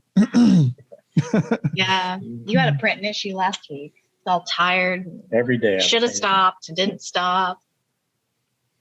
Yeah, that's just the worst. Beating himself up about it. You do something wrong, and then you do something wrong right after that, and it's late in the day, and you just snowballs. Yeah. Yeah. I feel that. So I heard the shop hack of the baby wipes, right? Mm-hmm. So we've been using baby wipes pretty much from the beginning, but I just want to say that the Kirkland brand, Costco, are the ones you want to use. Dude, yeah, we were told Target. Yeah, had like a couple episodes where people were like baby wipes or whatever. And then me and Andy were like, oh, that's a good idea or whatever. And then we went and saw Lucky Prince, and he actually showed us using a baby wipe on a spatula, and it took the ink right off. And we were like, all right, fuck, now I guess we got to get baby wipes. And then I today went to Target and got like 2 big cases of like Target brand baby wipes. I probably had like 30 people DM me already since then. And it was like a couple hours ago. And everybody's like, oh, I've been using baby wipes since the beginning of time. And some people are like, yeah, you know, this brand's the best brand there is. Those are dog shit or whatever. And I'm just like, I thought you were going to. I don't know. We saw Lucky Prince use the Target ones and they worked really good. So I was like, I'm just going to buy those because I go to Target like once a week. So I'm sorry, guys. I don't know which is the best baby wipe.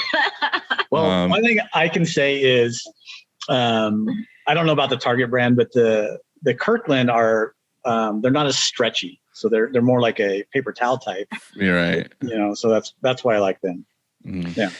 Dylan, I thought you were going to say that people were hitting you up because they were like, hey, you having another kid? No.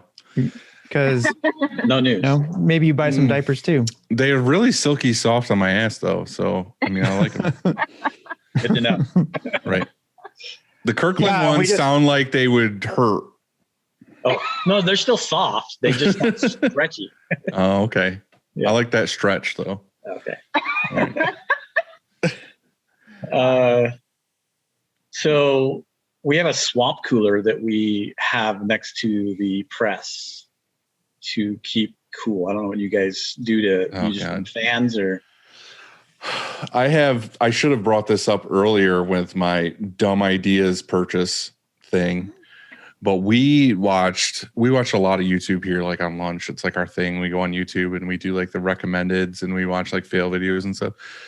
This was probably like 6 or 7 years ago. We watched a video on a guy made a shop air conditioner out of, I guess it's like whatever a swamp cooler is, where don't you just put ice in it and put a fan in it and it just kind of like blows the cold air out of a cooler? Well, it just has water running to it, so there's no ice. It just So anyway, this was a dude took a fan, like a box fan or a bigger fan or whatever, and he coiled copper tubing like around the fan like a bunch of times, and then ran the copper tubing into like a cooler with ice in it, so that, and you put like a fish tank suction thing in there, and it would just like constantly circulate cold air into the copper tubing, and then when the fan turned on, it blew like cool air at you or whatever.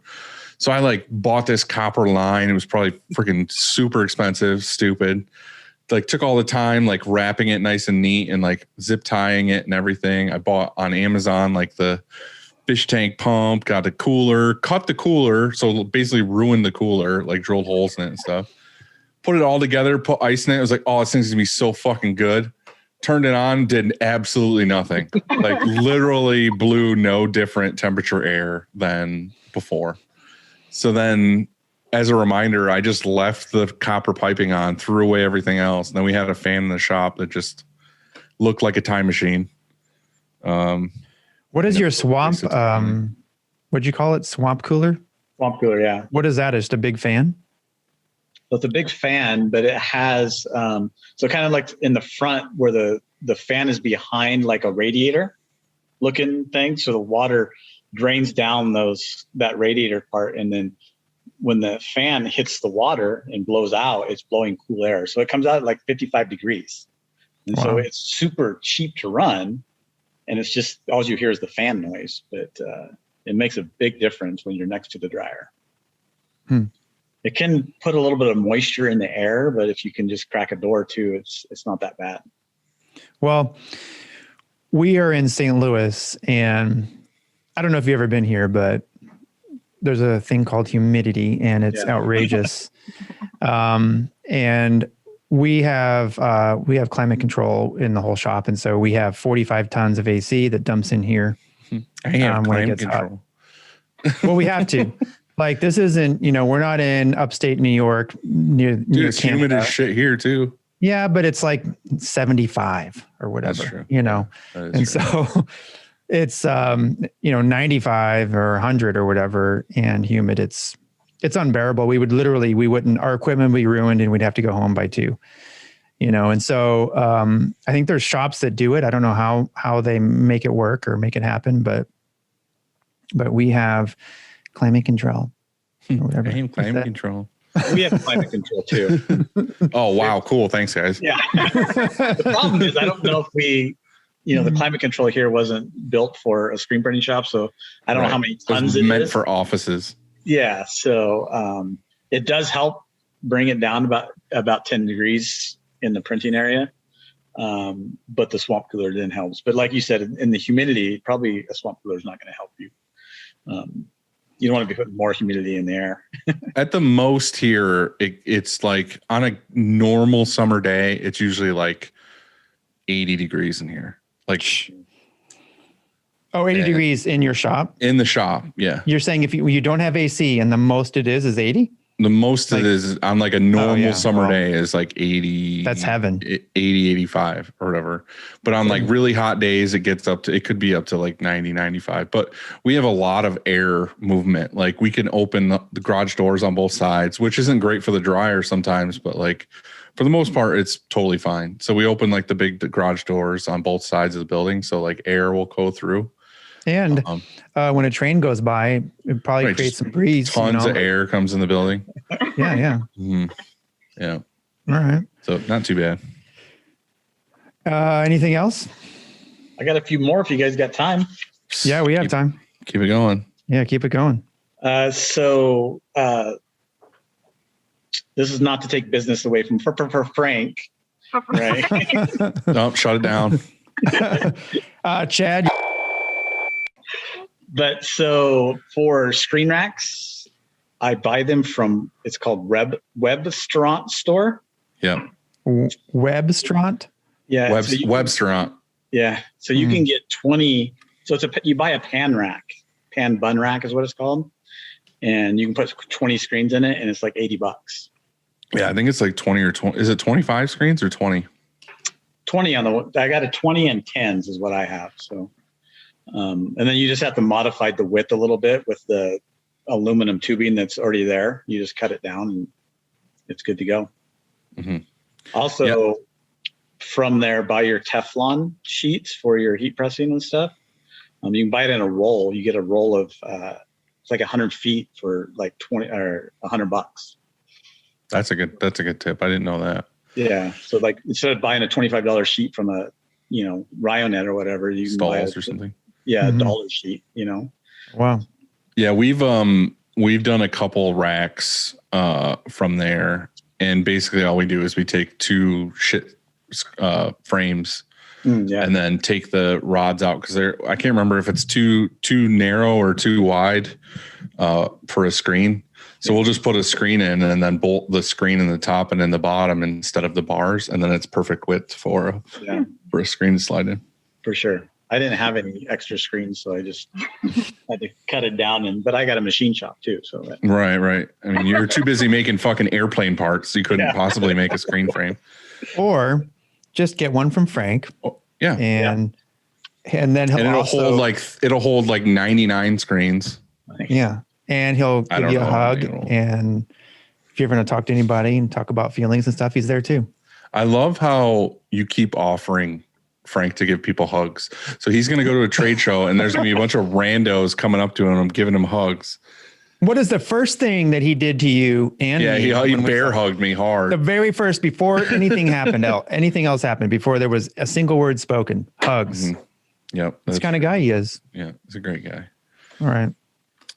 So next, you guys can see the shop or the job jackets behind us on our dryer there. Yes. So rare earth magnets. Yes.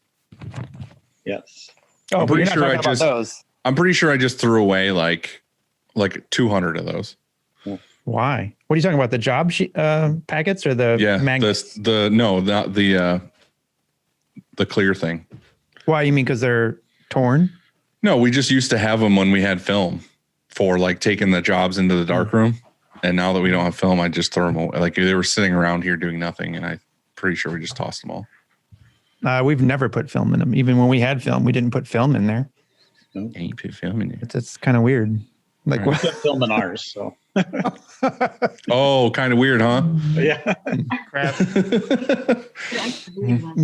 All right, so continue your earth magnets. Oh yeah, so the rare earth magnets, they're just like super strong, and they're like small. They're smaller than like a dime, and they just stick to anything. So if you're using magnets and you can't get very good hold those things, and you just buy them at Home Depot or obviously online. Dude, What? I bought rare earth magnets on Amazon, like ones that were the size of a quarter. I think I got like, I don't know how many it was, like 10 of them at a time. And I got them because we have that big roll up door and it wasn't insulated. So I ended up buying like foam board and the magnets taped to the back so I could click them onto the door for the wintertime. And me and my dad were like getting ready to put them together. And I just took the magnets out of the box and they are so strong, like together, that they put like pieces of plastic in between each one. So like they don't get stuck together and you can't get them apart. And I was just playing around with them in my hand. And like some of them were so strong against each other that they exploded. Like the magnets like exploded. Yeah. And the shrapnel of magnet like went everywhere. Oh god. And they're wicked strong. And like, they were like blowing up in my face. I think I broke like 6 of them.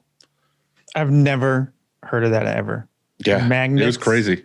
exploding. Yeah. They were just Wow. like So- exploding. Has that ever happened to you guys? Because I think this is a Dylan thing. No, I Pretty mean, sure. Smaller. I think I just have superpowers. You drop them, but I've never seen them explode. So what do you use them for? I don't get it. You put them on your packets and then what? So their job jackets are just hanging there on the dryer, and that's where our jobs are. They're going into production on the press. So you're just sticking them to the dryer is what you're saying. How do you get the magnet to stay on that job jacket? Where is it at on there? So Can you just- show us? Do you have one? Yeah, you just Grab your camera, show us the shop. Yeah, shop tour. well, it just goes right through the jacket. Oh, okay. I'm out of court. Hmm. It's not in the jacket, it's on the jacket. Yeah, I thought it was like permanently installed on. There's like a grommet. They have this grommet to hang them or whatever, and I thought you were putting them on that somehow or whatever. But it makes sense. Cool. Makes it easy to quickly remove and stuff. Mhm. I like it. You got more? Oh yeah. What do you guys use to do your test prints? Shit shirts. Yeah. So we buy, because we'll run out of shit shirts, So we buy test tubes from Silver Creek Cells. You can get 25-pound box of just tubes that are made from t-shirts that you can just print on. So. We've done that Okay, before. so- The exact same thing. We ran out of stuff to print on. And I think it was TSC we were ordering from at the time. They were like, oh yeah, you can order tubes from us. Oh. And I ordered like, I don't remember how many it was, but I ordered like a case of black and a case of white tubes. Mhm. Yeah, we use when we run out of shit shirts, just like you said, we use test tubes and we buy them though. I think we probably pay too much because we're not. So the Silver Creek, is that what you said? Are they a t-shirt distributor or are they just like a t-shirt manufacturer? I'm not quite sure. They don't supply shirts. Okay. I don't remember how I came across them, but as far as I know, they sell those shirt tubes and some other things, but I can't remember what else they sell. Well, the place I get them from, they've been short, like they've been back ordered a lot. And also I think they're kind of expensive. And so thanks for sharing that. I am going to message you and ask like the name of that place again or how I contact them. Sure. Appreciate it. That was a good one. That was a good one. Are you out now? Did we? No, he's got more. He's like He's over pulls there. out this thing.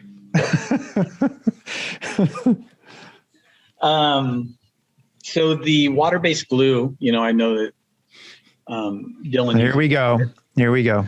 It's really funny. It's really funny you brought that up because I was telling Andy before this episode in our pregame that our eye image was down for a day, so we had to like clean the shop. Well, we always talk about the water-based adhesive, how we rarely have to change pallet tape because we have pallets for tees and pallets for hoodies. Well, Randy finally changed the pallet tape on the hoodie pallets which we change way more often than we change the tees. And he actually stacked them up and brought them in here because he wanted me to show Andy. It's like bulletproof. This is 14 pallets of hoodie pallet, and one of them feels like a car mat. They're not like crazy thick. They're just like rigid. Because we change them once they start to like even slightly dome, because then your registration or whatever, your off contact will be weird. But yeah, we changed them, and then he just stacked them all together. And there's this YouTube channel that we watch called Demolition Ranch, where he just like shoots stuff and to see how bulletproof it is, or like what will pass through it. And the funny thing is he's a screen printer too. Like he has his own print shop. And I really want to hit him up and send him this and be like, test how bulletproof this is. Like what calibers will go through it. That'll be awesome. Well, a couple of things. One, I saw Randy posted that not the sweatshirt thing there, but the one where he changed the pallet tape, and he said he had only done that twice in the whole year or something. Yeah. And I felt like shots fired right at me. That was probably that one was directed towards me. Yeah. And that's okay. Because we use both. We have the, you hear that sirens? I do. They're coming for you. We have both roll tack and then also the water based. But what I was going to say is that, you know how you told me 6 months ago or whenever it was to get an additional set of pallets and then use those for hoodies?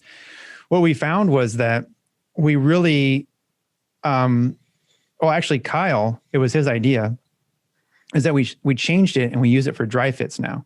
So instead of using them for hoodies, we're using them just for dry fits. And, because of course you printed a dry fit, and if there's anything like a string or whatever below that, then you're screwed. Well, we always have to change tape if we're going to print a dry fit. And so not anymore. We just have those pallets. They're perfect. When we have a dry fit, those go on. And when we're done with that order, they go off. And so there's never printing any other shirts on it besides that. And so maybe it's the case I need a whole nother set of pallets too for hoodies. That's smart though. What was happening though is that we were printing hoodies and t-shirts, because a lot of people order hoodies and t-shirts together, and we just never could win. It was like, like what we have an order, we want to use those hoodie pallets, but they also have t-shirts. And so we ended up, it just never worked out for us. We would just do like, if a customer got like 100 tees and 20 hoodies, we'll just print all the tees, and then we'll take the pallets off, put the hoodie pallets on, print the 20 hoodies. It's a lot of work. Exactly what we do. Yeah, but it's way faster than changing your pallet tape on every pallet. So we have separate pallets for hoodies and separate pallets for tees. All right.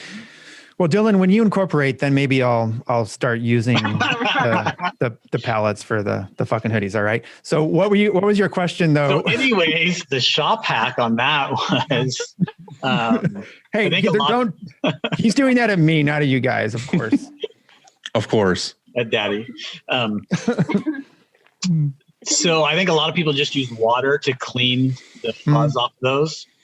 So we use a little bit of LA's Totally Awesome, which is just kind of a degreaser, kind of like Simple Green. And that stuff just flies right off that. And the tackiness of the water-based adhesive comes right back. You don't even have to flash it. It doesn't break down the glue at all? No. We're like you. I mean, I'll go 6 months without changing pallet tape. Yeah. Wow. That's crazy. Yep. We actually changed our t-shirt pallets more than our sweatshirts, but we only change. We're scrubbing them like whatever after every job, or whatever it ends up being when they stop being tacky again. But realistically, we're only changing the pallet tape once it starts to, like, if one gets damaged or something, shit happens, or you pallet print or whatever.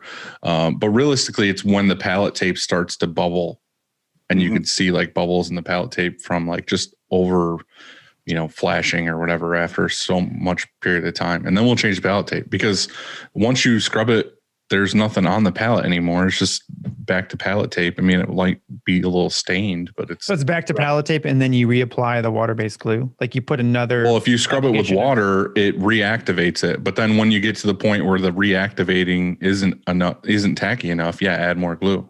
Right. But Got then it. you're still back to like a clean palette again. Okay. Realistically, you can Alright. change it out when it starts to bubble or when you know like these are going to be a pain in the ass to peel off because they've been on forever. Yeah, that's the worst part about it. Is they leave them on there so too long, and then They're hard to Right. get off. Clean up. But then you just flash them, get them nice and warm, and then Yeah. you can peel them off better. But anyway, we interrupted the shit out of your tip. So That was my to use the degreaser. Yeah, the degree. oh, okay. I'm going to ask you for that because I want to try it. I mean, just a little bit of it's a concentrate, and we're we got a water bottle, and we're going to fill up maybe an inch in the bottom with the degreaser and the rest water. What was it called again? It's called LA's Totally Awesome. We get it at the dollar store here. Okay, so I'm not going to be able to find that then. You can buy it online. I mean, LA's Totally Awesome. yeah. It sounds like some dude made that in his garage. It works and it's cheap. Yeah. He's gonna get some. It's really just pond water. It's water out of the LA River. All right. Can you read it? No, but I trust you. Yeah, I got it. LA's. I didn't pee in it, but All right. You just didn't want to leave the press. It's just called Awesome. Josh is totally dehydrated is what it is. so yeah, we've tried to use just water in it and scrub. It We just depends use on water. the garment you use. Sometimes it's a lot harder to take off, but if you use that on some of the tougher stuff, it makes it a lot easier to come off. Yeah. Hell yeah. I want to try it. That's my last one. All right. Thank God. No, I'm just kidding. Do we want to start quick takes? Oh, and Yeah. you mentioned, hold on. You mentioned before though, that we wanted to start doing more listener questions. So if you are listening and you have a question, no matter how dumb you think it is or whatever, hit us up, either me or Andy or the Shirt Show page. And we want to start doing more listener questions when we do quick takes. So send them to us, please. Mm-hmm. Okay. Yeah. Thanks, Eric, for kicking that off for us. Yeah. Appreciate it. So quick takes. Who wants to go first? You go first. How about that? Okay. We need to start thinking these out so that you get the last question. Oh, well, I wanted the second question. So that's why I said Okay. it's an important question because it just happened to me last night. Okay. What is your go-to beverage? Monster Energy Zero Sugar. And milk. That's all I drink. Milk? You're just Together. pounding milk on press. Together. Yeah. Dude, you mix together. Together sounds like fucking vomit. Only at night with dinner is the milk. Okay. I could see you like right before bed, like warm glass of milk and Monster together. You're just like, nah. I probably haven't had a glass of milk in 30 years. Wow. Like, I cannot believe that. I can't say too much about the milk. I will drink a glass of milk 100%. But Monster and milk does not sound amazing at all. I think my last glass of milk was like in first grade. Next question: salsa or queso? Salsa. Or both with Monster. All right. I like. I hear what Dylan is actually had my answer because we did both last night. Yeah, but next if one I to that. had to choose, like if you have to choose just one, salsa queso. He said Queso? queso. All right, but with the salsa though, is it like the real like super chopped up like restaurant style, or is it like super thick? Like you're just eating tomatoes basically, like chunks of tomatoes. Restaurant style. Yeah, me too. Yeah. I hate when you go to a restaurant and they're like, "Here's your salsa." I'm like, "This is just diced tomatoes." There's more in salsa than tomatoes, Dylan. Yeah, but And that's I what I'm like- saying. Sometimes you go to a place and it's literally just like diced tomatoes with some shit on it. I like that. That's what I like. I like chunky salsa. Right, just some Onions shit on it. I don't even and- know what it is. Okay. All right, best recent read. Digest. You know what I'm reading. Is it your best recent read though? No, I really like the Matthew one. Okay, that's your answer then. Since that's the only book I've read in like 10 years, so I'm gonna have to go with that one too. Okay. Not Ooh. books. All right. What advice would you give your 20-year-old self? Buy a nice boat as soon as you can. Wait. And Deanna, do you feel the same way? Is that your same? Yeah. Well, No, that's a lie. That's 100% lie. I hesitated on the boat for a long time. And then because of the price tag, they're freaking expensive. I heard the best But day it's worth of. it. I've heard the best day of owning a boat is the day you buy it and the day you sell it. I guess that's the best 2 days. The best 2 days. we're you doing buy it, ours a day you sell year, it. so we're not to that point. It's awesome. Do you have it on on a lake, or is it something that you have to put on a trailer and take it? Yeah, we have to tow it there, but it's like a 35-minute drive to the lake. Is it Is it like a fishing boat or a pontoon or a water ski? What kind of thing? It's a wake surf boat. You guys I don't know what that is. Yeah, what the fuck is Yeah, that? Dylan, he's scared of the water. He's scared of fish and I'll things go like in a that, lake so- because there's nothing in there as big as me, I hope. other than Nessie. But I will not go in the ocean. See, my parents have a lake house and they have like a pontoon boat, and we go out on that. And that's fun. It's funny, like we went out last year or the year before, and they just got like a bigger motor for their boat. And we went out on the lake, and my son was like, "Oh, I want to do like the raft, like where they tow the raft behind, like the big red one or whatever." And I had never been on one before. And I was like, "All right, let's do it." And like, this was like the first time he had been out in like Great Lake, or Finger Lake, like big Finger Lake. And, we get out there, and I didn't know, like, you kind of want to stay to the back side of the raft. And I like laid down and got to the front side of the raft, and it just immediately fucking dug into the water. And we both just went like super far underwater. And I just like, my dad mode just came in, and I like Superman powered him out of the water, like straight up. And it was crazy. And I was like, "Sorry, son, I almost drowned you. My bad." I have a wakeboarding story, but the last time I told it, somebody tried to shoot me. So I'm going to pass. You ripped somebody's finger off? Oh, yeah. Oh, Yeah, some bad. Remember that one. So we're not going to talk about it. But you wakeboard, I take it that you can water ski too. We wakeboard, but we mostly surf behind the boat. So these boats put out a huge wake, so you can just get in the wake there, and it just pushes you along. You got no rope or anything, and you're just surfing back there. Sounds awesome. fun. That's some wild boy stuff. Yeah, I wish I could do that. It's gentler for older people, too. It doesn't hurt as bad. Wakeboarding hurts when you So fall. your advice you would tell your 20-year-old self is to buy a boat sooner. Yes, Yes. for sure. Family time. Okay. What's the most, is that right? What's the most bend thing you do? Yes, where they live. Or Oregon. What's the most Oregon thing you do? Oh. Or most What's bend? the most bending you do? Well, we used to mountain bike, but I guess we're too out of shape to do that. Yeah, And we used to paddleboard, but we don't do that. because we bought a boat. Yeah. But I would say drive big trucks. We both. Yeah, we both have big trucks. You guys have like regular, like your daily driver is a big truck, right? Yeah. I have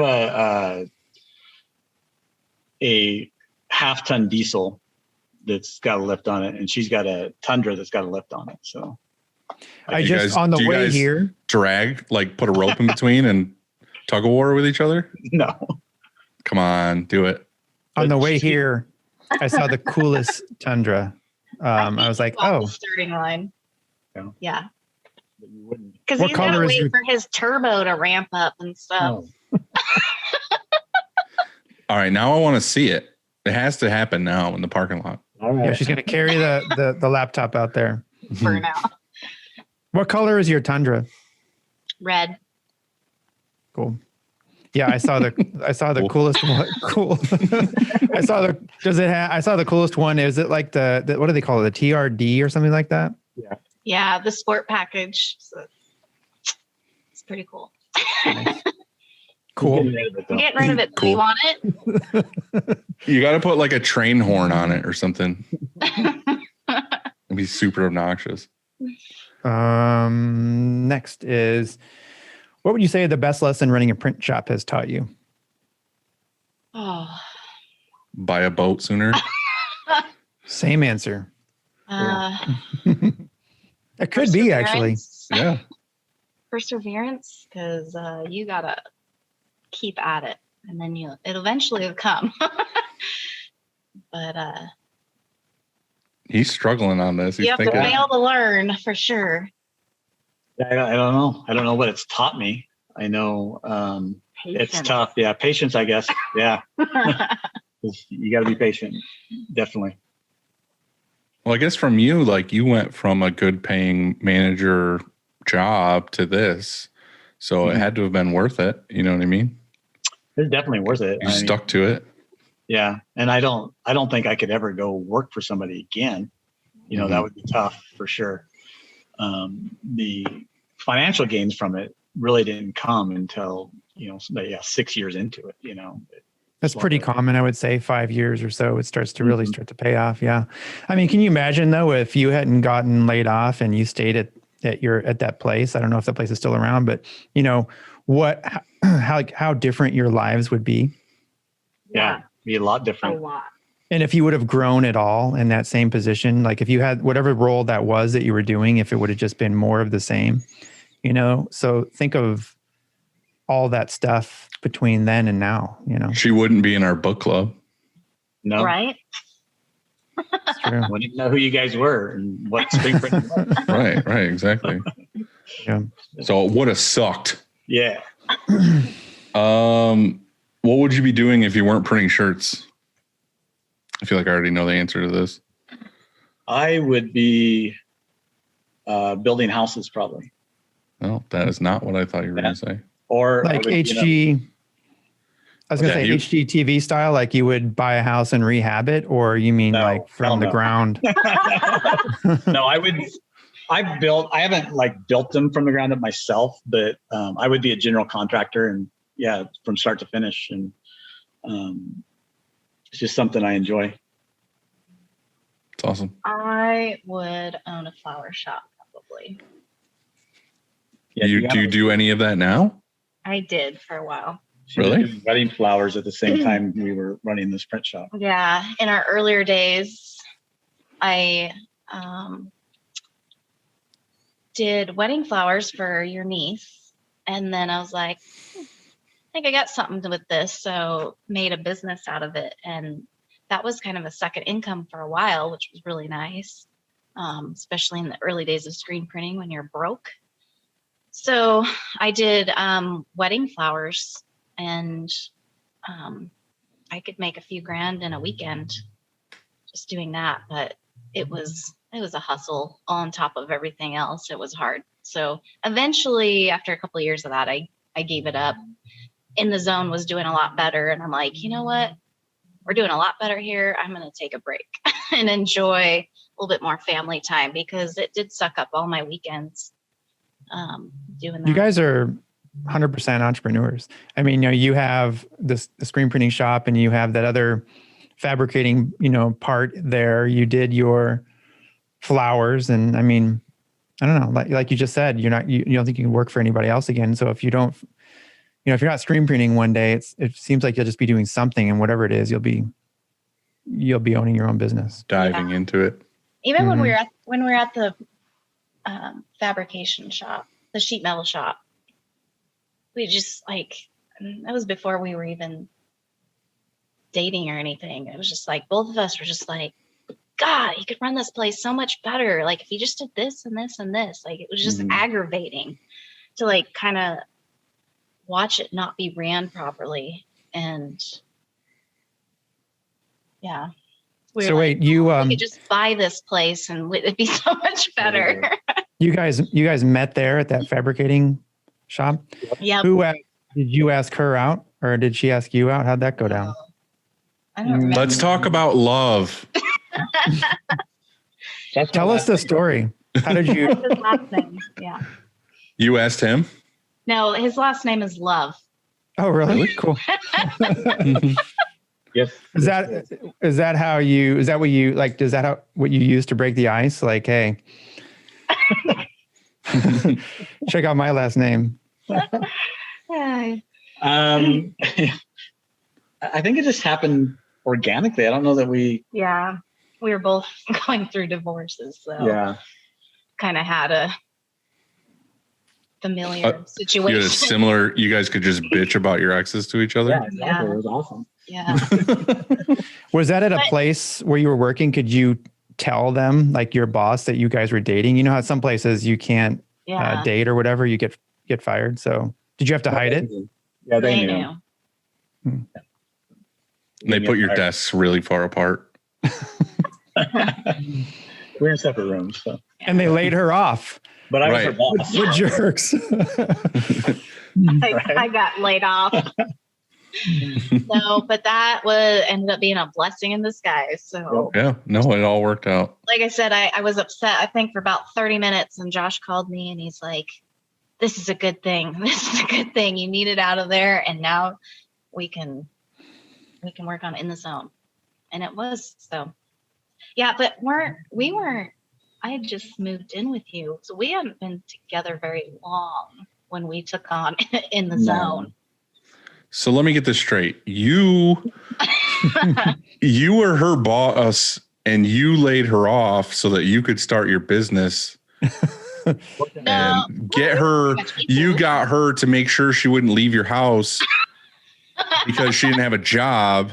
Hey, she doesn't know this stuff, so I appreciate you not bringing it up. I get it now. Who's the real fucking mastermind? She actually came to him and she was like, hey, will you take this hammer to my hand? He's like, no, I got a better idea. I'll just do this company with me instead. All right. Sorry I ruined that for you. That secret for years. You have to ask the next question because then I'll leave the final one for me. Okay. Where can people find you? At In the Zone Inc. on Facebook. But it's not In the Zone, right? It's like N. It's the letter N. Right. Yeah. The letter N, The Zone Inc. with the K for screen printing ink. Yeah. Okay. What about website? Is it In the Zone? It's ntzink.com. So it's just kind of abbreviated. Right. We thought that would be easy. No. Worst thing ever. Worst. Right. So it's so important to pick the right website and the right domain name. Man. And you had to really fight for that one by the sounds of it. Well, we all probably have stuff with our names because sometimes people type shit Kong instead of shirt Kong. So, and the best part is you had to buy shit Kong so people would forward to shirt Kong. Yeah, that's actually a more popular website. I've told this story before, but did you hear? I think I told you before. Is that someone bought like when Ryan bought Ryanet, like some distributor near him in wherever Ryanet is bought fuckryanet.com. Yeah. I love that so much. All right, guys, what's for dinner? Well, what is for dinner? I'm starving. Barbecue hamburgers. Sweet. Lazy Sunday. That sounds wonderful. Well, it's early there too, right? It's what, like 5:12? Yeah. Yeah, it's 8:15 here, so. Yeah. Well, it's raining out. I don't know. I'll go outside. You might get indoor burgers. No. He just rolled his eyes so hard. They went fully around, I think. My grill is still in the garage, so if it's raining, doesn't matter. No. Just Haven't makes your moved it car outside. smell. Just open up the door, you know? Yeah, we need to do that. We have like reverse living, so our like kitchen and living room is upstairs. Oh, really? Yeah. That's how my brother's house is. And I always thought that was super weird. And so our grill is upstairs, so you don't want to take it downstairs. We need it too. Sure. Right. Well, we appreciate you guys doing this with us. Thanks for having us. We love talking to you guys. So I'm going to hit you up for your whatever Joe's LA juice or whatever it was. Juice. And what did I want to know? There was something. Oh, the test tubes. Yeah, there's that. And then we're going to see Deanna on Wednesday. Is it Wednesday? Am I getting that wrong? I think it is. I don't know. I hope it's later so I get more reading done. But like, Right. okay, you know what? You don't have to read the book. You don't have to listen to the book. You can just show up and chit chat. However, you would think that like you of all people would read it or listening to it, you know? Yeah, you would think. Because you have so much to contribute. And so You should probably get started. It's like over 8 hours. Yeah, I'm started. and besides that, it's actually good. It's actually a really good book. So Yeah, I know. all right, guys, great talking to you. Thanks. See ya. Enjoy your Have a good burgers. night. Thanks. Later. Bye.